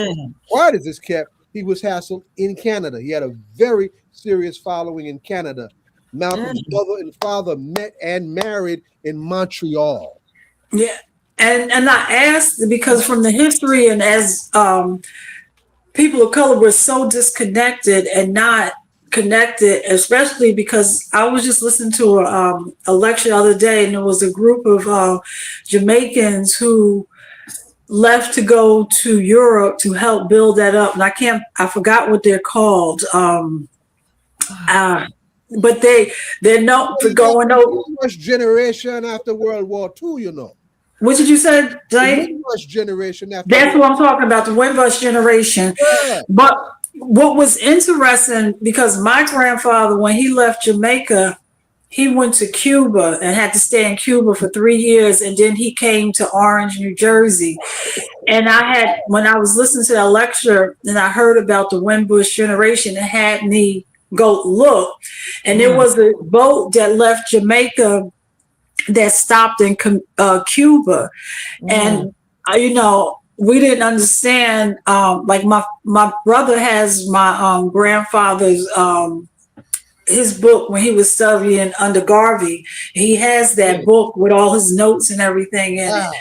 Yeah, but it's but to understand that the for the people that on that boat that's possibly, you know, the connection, because we didn't understand why he had to spend 3 years in Cuba to get to America.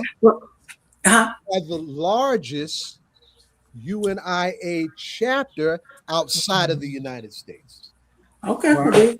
Yeah, so the story, and I'm asking you, listen, because all these stories come together. Exactly. Cuba was a settler colonial state. 1884 is when slavery ended, almost 20 years after the U.S. Civil War. Mm-hmm. Right? Right. Brazil, 1888, 4 years later. Right. Those are settler colonial states.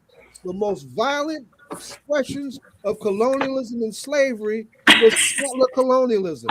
In spite of that history, Cuba had this revolution that turned that history on its head. Jonathan, I know you try to jump in here. I was looking, I was like, where is he at? Conversation and bring Cuba into it too. I got to turn it all the way up, you know. So, Sophie, we're going to have a conversation about the Windrush generation and all that, and Garvey. Okay. We're going to have to prepare you for that. Zaid is a big teacher to me, so we have to have a serious conversation here, Baba. Yes, we have to return to have a conversation. We have to schedule and bring everyone back. Sophie, when you're doing the work that you do, is there a hip hop artist or individual that you listen to? Or is there anybody that you listen to? Actually, as of today, since I heard the passion of Neil Sedaka, I've been listening to a couple of his songs like Laughter in the Rain, and then I got into the Peter Cetera's and the Kenny Loggins. Okay. I've met Neil Sedaka. I didn't realize he was that old. Yeah, 86. So wow. I've been listening to their music for a minute, but since I heard of his past, and I was tuned into some of that, and Elton John, and it just took me back, you know. Okay. Well, artists, it just depends. It really depends. I'm kind of that's way for your time, child. I know I'm an old school person, man. Yeah. Yeah. But I really thank you guys for this show. Thank you. You know, I learn a lot sometimes about the New Jersey politics and what's happening locally, so that's great. What were you saying, Jonathan? I was going to say we have to have you back on, and we really have to have you on more often because we learn from you as well. Thank you. Blessings. Thanks. And tell Mama Africa we sorry didn't get the hookup going, but tell her we love her. Yes, I'll pass the message. She probably should have did it from her phone. She asked me to send it to her phone, and I did. And then she tried to do it from the laptop, and everything changed. Older we get, the more we struggle with this stuff called technology. Fair enough. Well, I want to thank all our guests for coming on. And Jonathan would say, Sophie, breaking up is hard to do. So that's Neil Sedaka's big. But thank you. We definitely want to thank all our guests for coming on today. All right. For the disciples, we want to thank our esteemed academics for coming on Brother Kimble today and having the conversations about Black history and having the conversations about traditional African religion. So Dr. Lionel Kimble Jr. and Dr. Akil Khalfani. And of course, thank you to Sophia Williams and Pam Africa. So until next week, we will see you soon. Take care and good night.